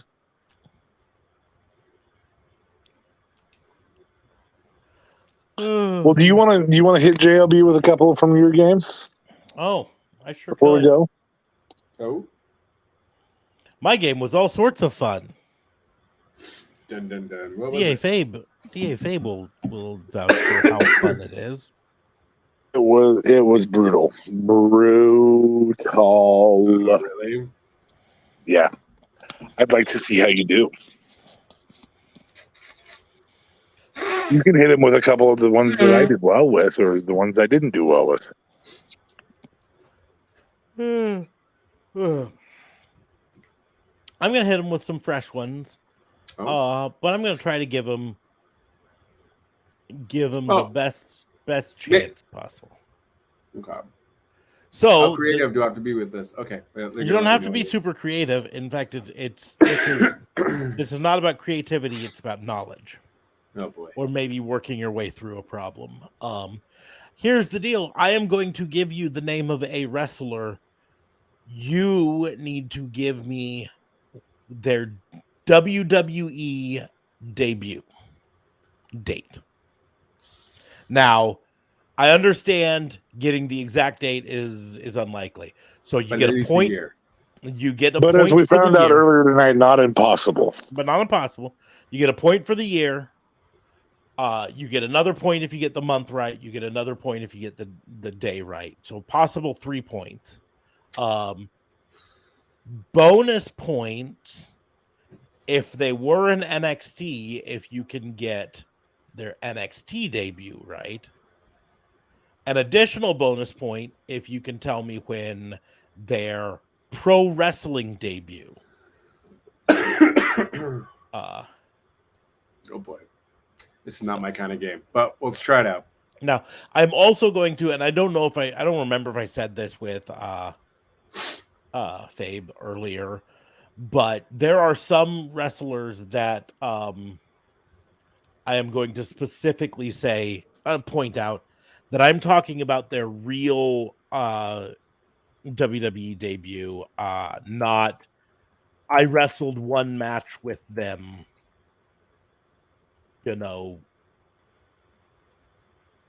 Okay, and you're only limiting to WWE, not if they premiered in WCW. Yeah, not WCW. I'm looking at WWF.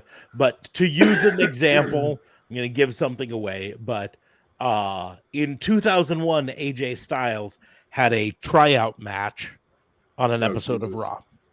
Okay. That is not his WWE debut. No. His WWE debut would be January 31st, 2016. Yeah. to use AJ Styles as a thing. You were correct for 2016 and correct for January, but it was January 24th. Oh, son of a bitch. Okay.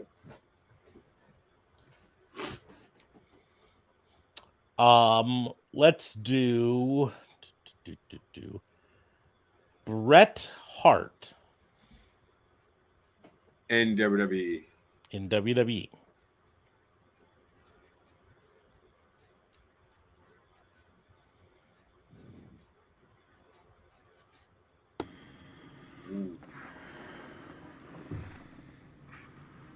Uh,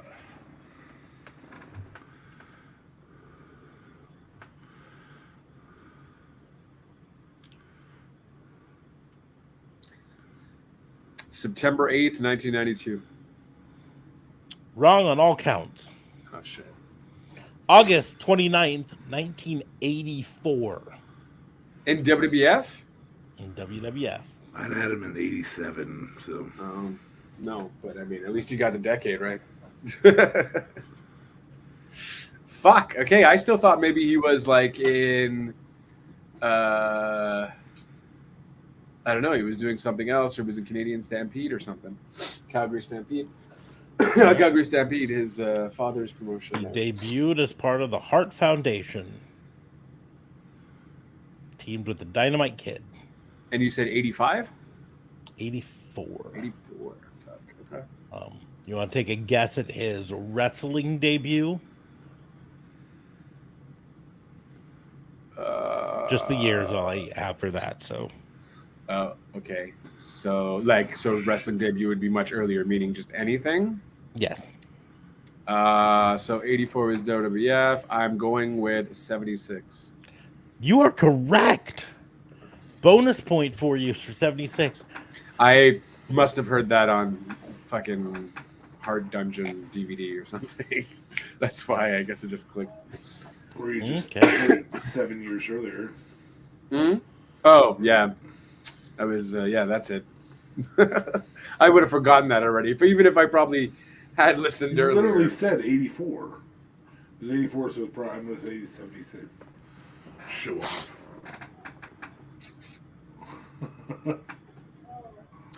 Although I was at 92. Boom. What's next? Chris Jericho. WWE debut. I want to say. Before you answer, I want to try a shot at this one once he's done. Oh, okay. You haven't done this one?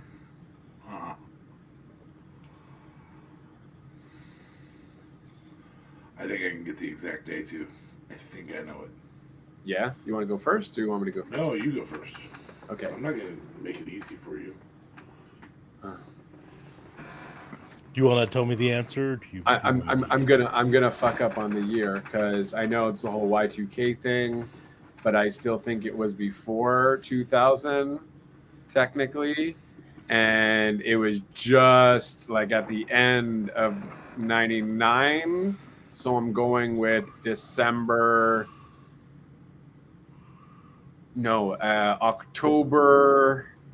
16th, 1999. November 19th, 1999.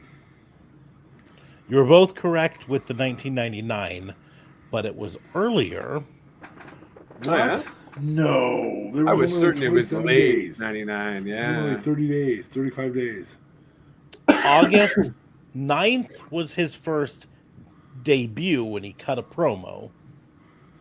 August 26th was his first match.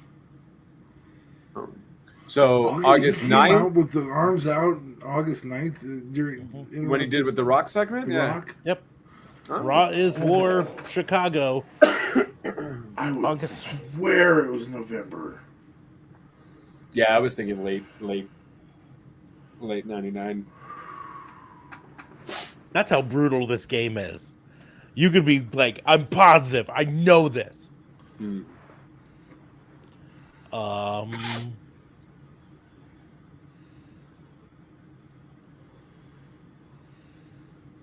This is a good one. We mentioned him just a little bit ago. Chicago made CM Punk.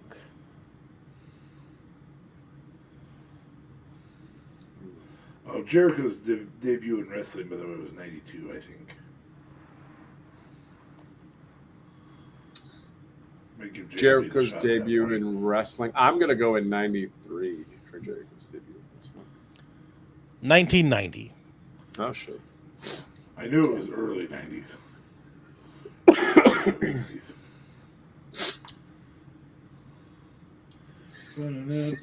And Punk was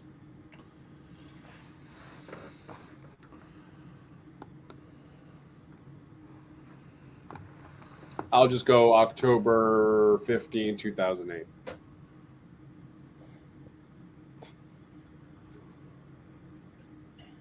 Probably was earlier than that though. I am confirming one thing here. Okay, so those don't count. I have to double check the spreadsheet because sometimes it lists a different date than the actual date. So, his official, what I would call main roster debut. Oh, he would have been earlier because he did something with ECW at one point, right? I'll stick with what I said. October Was 08. 2006. Fuck. His first match, televised match, was August 1st, 2006. Okay. Damn. Yeah. 2 years off. Now, the reason I said I have to look is because the spreadsheet lists September of 2005, but that's when he debuted at Ohio Valley, which is not officially WWE. So, You're right.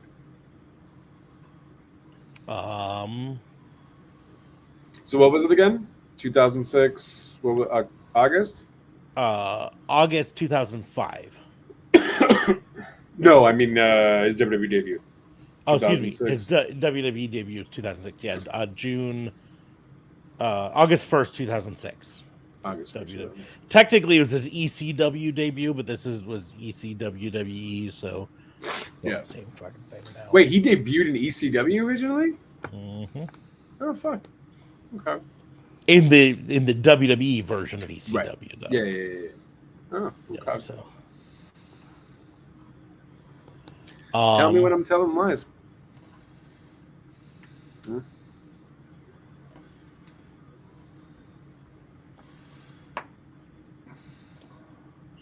Give me a second because I got to see. Are they both on here?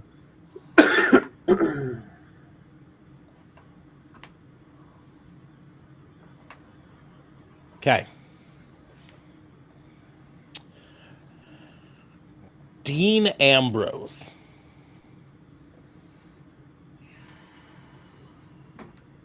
Oh.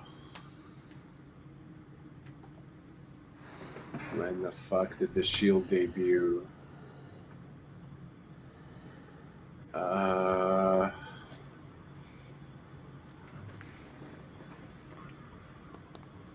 September 15th, 2011.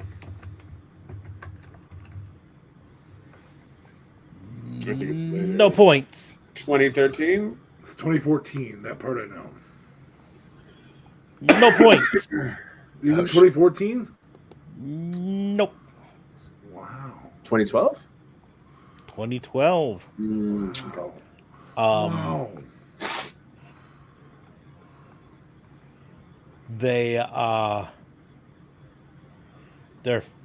The first match, Moxley, was the TLC match, December 16th, 2012. Against who? I just Team Hell No and Ryback.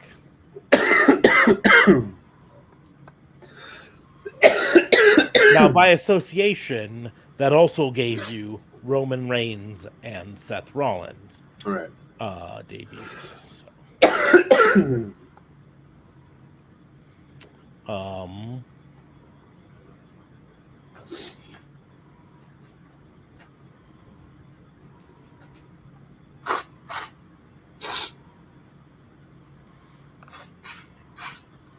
Do you know his wrestling debut there, JLB? See, Dean Ambrose? Yeah.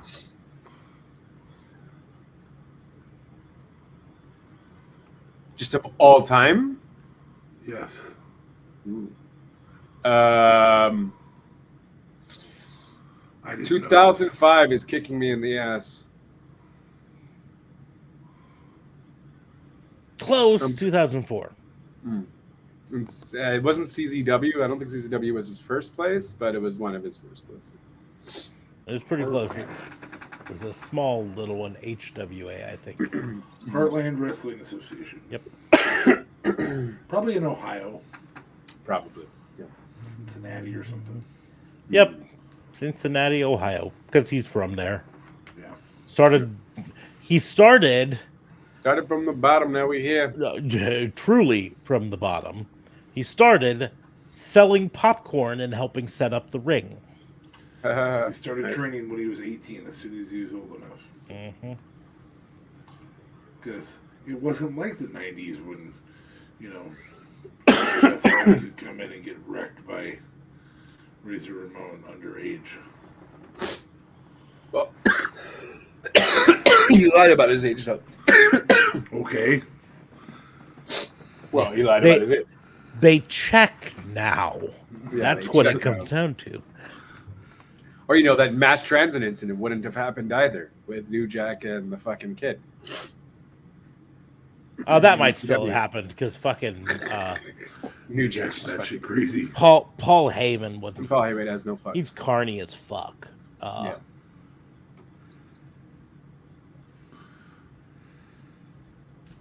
We'll do one more for JLB and then we'll wrap things up for the night. John Cena.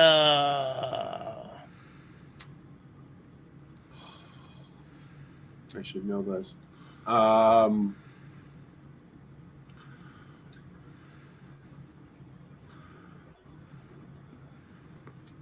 Trying to remember the John Cena DVD or any of the fucking WWE Network stuff with Cena. Obviously, I know it's against Angle.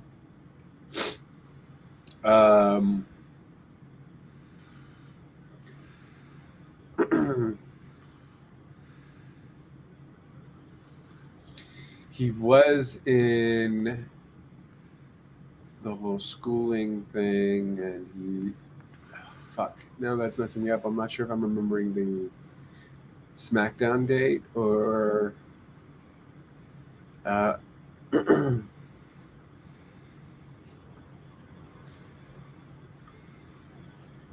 okay, I'm gonna go with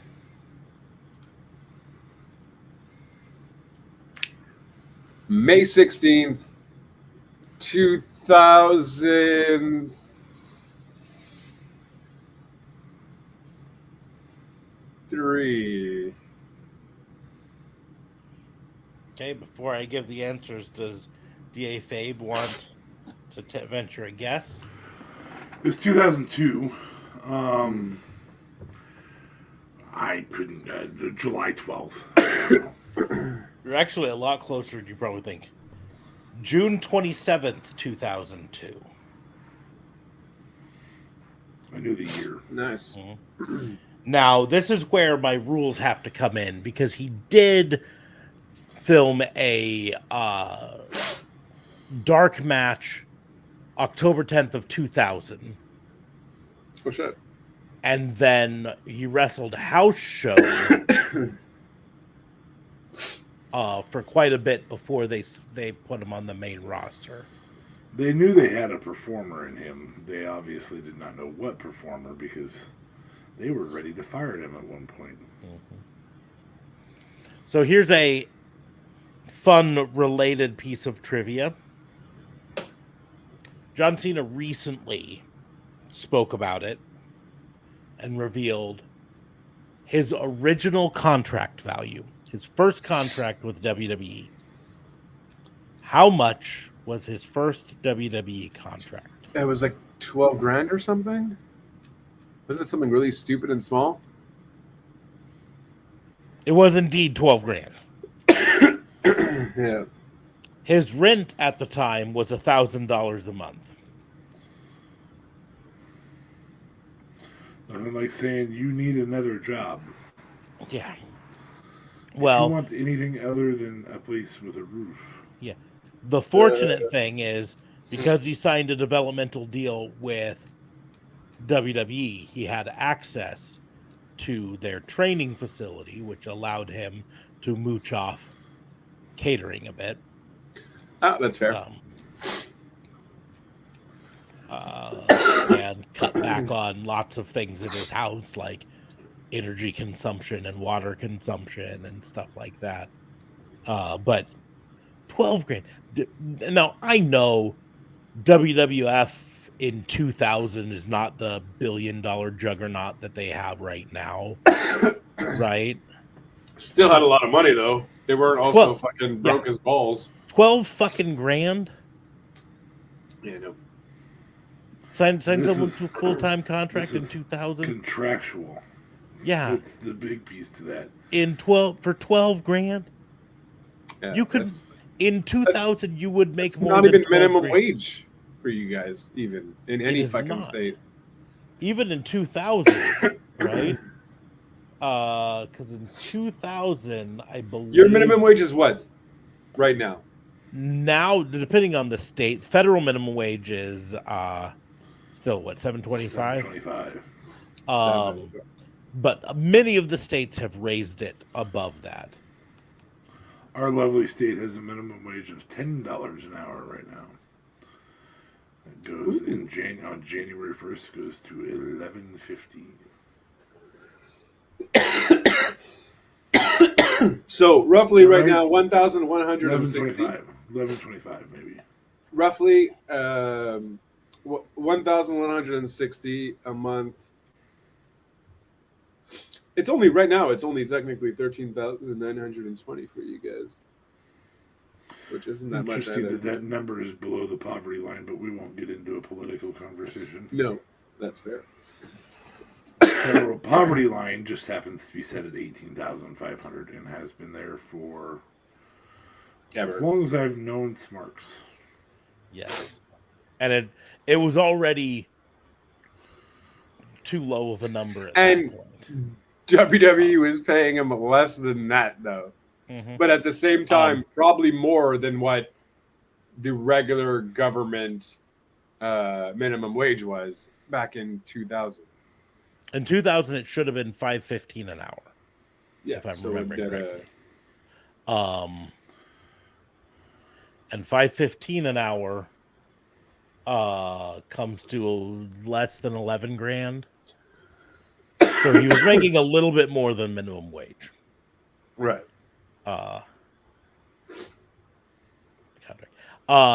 To answer DA Fabe's positing, current minimum wage is $10.50. $10.50. In January of 2024, it goes up to 12 even. 12. And then $13.50 and then $13.50 and then 15. Barring any changes that could happen before 2026, because Wow, it was actually 9,888. So it was above by a lot minimum wage back then. You said 515, right? 5.15. Yes, I did the math and I closed the thing because No, because it depressed me because I my math came up to 10,712 though. Keeping in mind I'm doing that as 40 hours a week, 52 weeks in a year. right. Oh.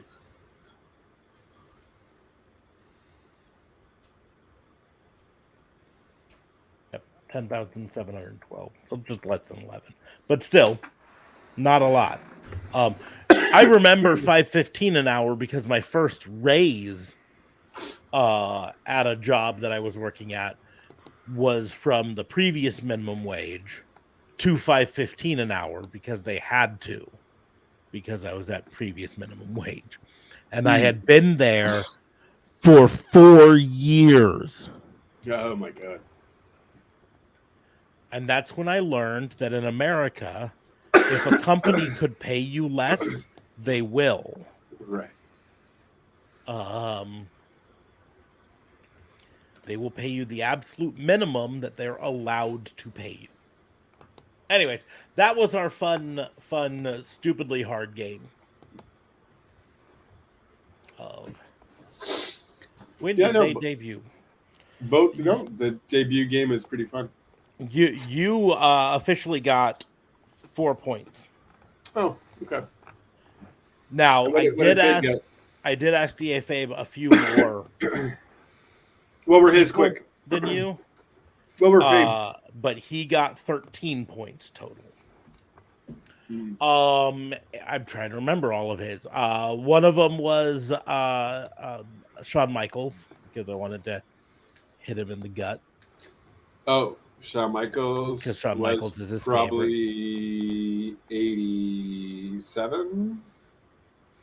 Wrong by 1. 88. 88. July 7th, 88. I gave him Stone Cold Steve Austin.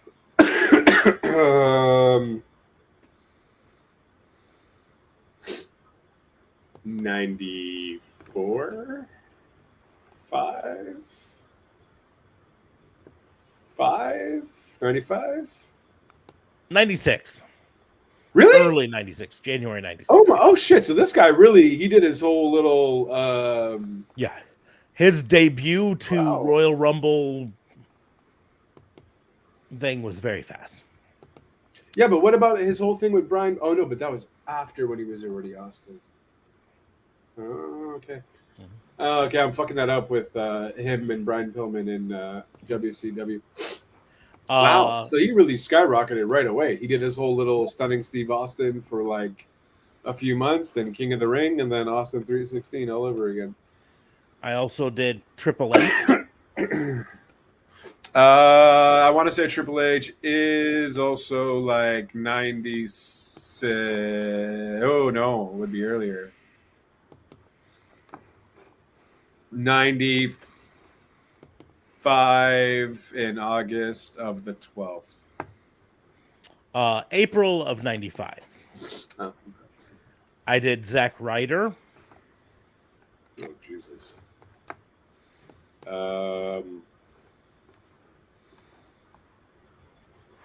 2000 and...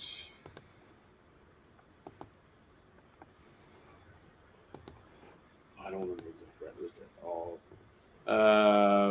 Let's go 2005, August 22nd. You seem to think a lot of people debut in August. April 21st, 2005. So you would have got 1 point off. Well, apparently a lot of people debut in fucking April. That seems to be the... which other ones did I do? I'm trying to remember some of the ones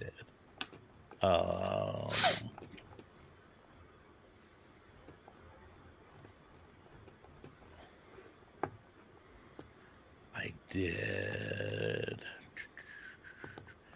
I did Sami Zayn. Oh, I should have known this one. Sami Zayn was...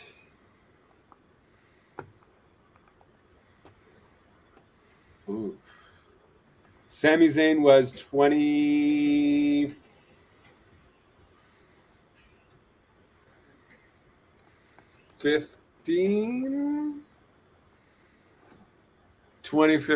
of April 20... No, September 1st, 2015. You were closer with April. May 4th, 2015. Okay.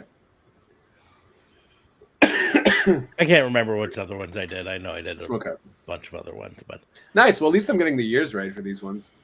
You got a few years right, yeah. Mm-hmm. Definitely not getting the months at all. Yeah. But Fade was really on the ball then. He got 13. Yeah, well, he got one on the dot. 4 points. 4 points. Oh, damn. Which one was that? The Rock. The Rock. Yeah, that was one that I did. Oh, fuck. Someone watched the Rock documentary recently. No.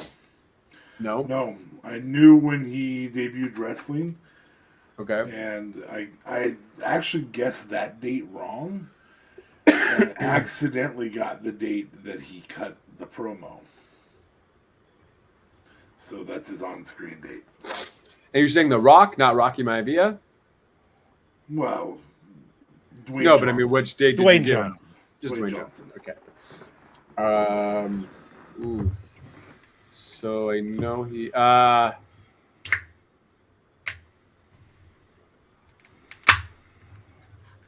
August 8th of 94. November 4th, 96. Oh shit.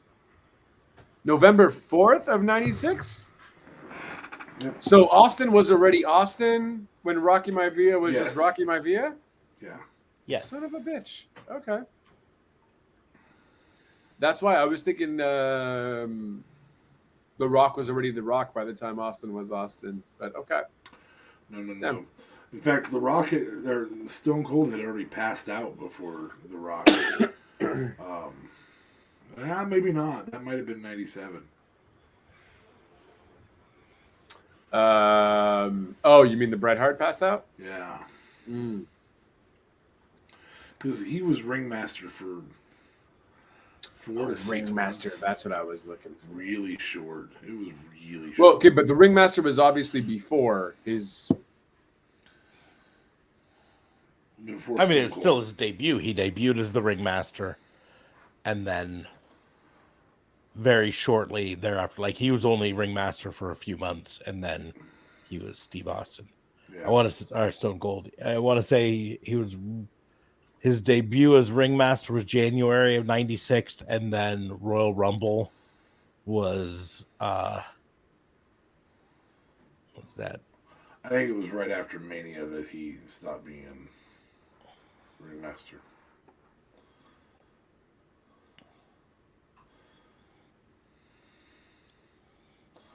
But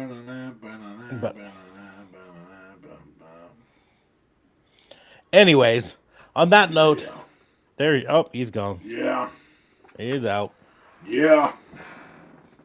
But on that note, we're gonna go ahead and close the book because Yeah. it's late. We did 2.5 hours of this. Hope everyone enjoyed it. Make Remember sure to that support short us. show we were doing? Yeah, that short show.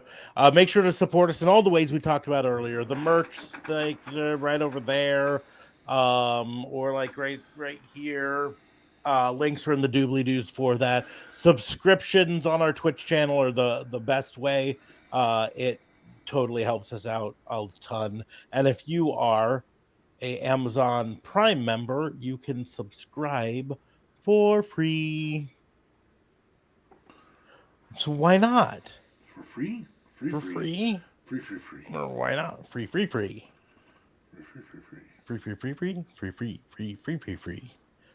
So you can do it that way. You can support us in other ways, bits and tips and all of that stuff.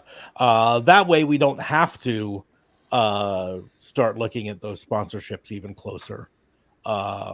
Because I'd prefer to be sponsored by you. That's my thought process. Like I said, we're working on something. We got an idea that's going to go on our Patreon.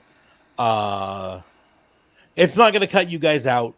People who subscribe to us on Twitch will still get those things before they go on the Patreon, but then they're going to be backed up on the Patreon. So if you don't watch them within the 15 days they're on Twitch, the only way to watch them will be on Patreon.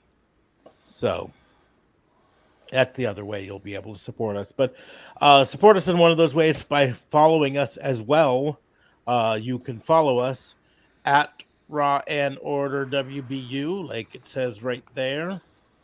Oh, JLB's back. Hey. You can follow me at DA Vincent K5 right on the Twitters. That's about it. Maybe he'll Did get you the notice threads that? pretty soon. Did you see that? I didn't even warm up or nothing. You didn't see me. That was right there. Boom. You just got it. And you can follow your boy JLB at twitch.tv/JLBTLC25. Did you want some beard love? I think you're getting ignored there.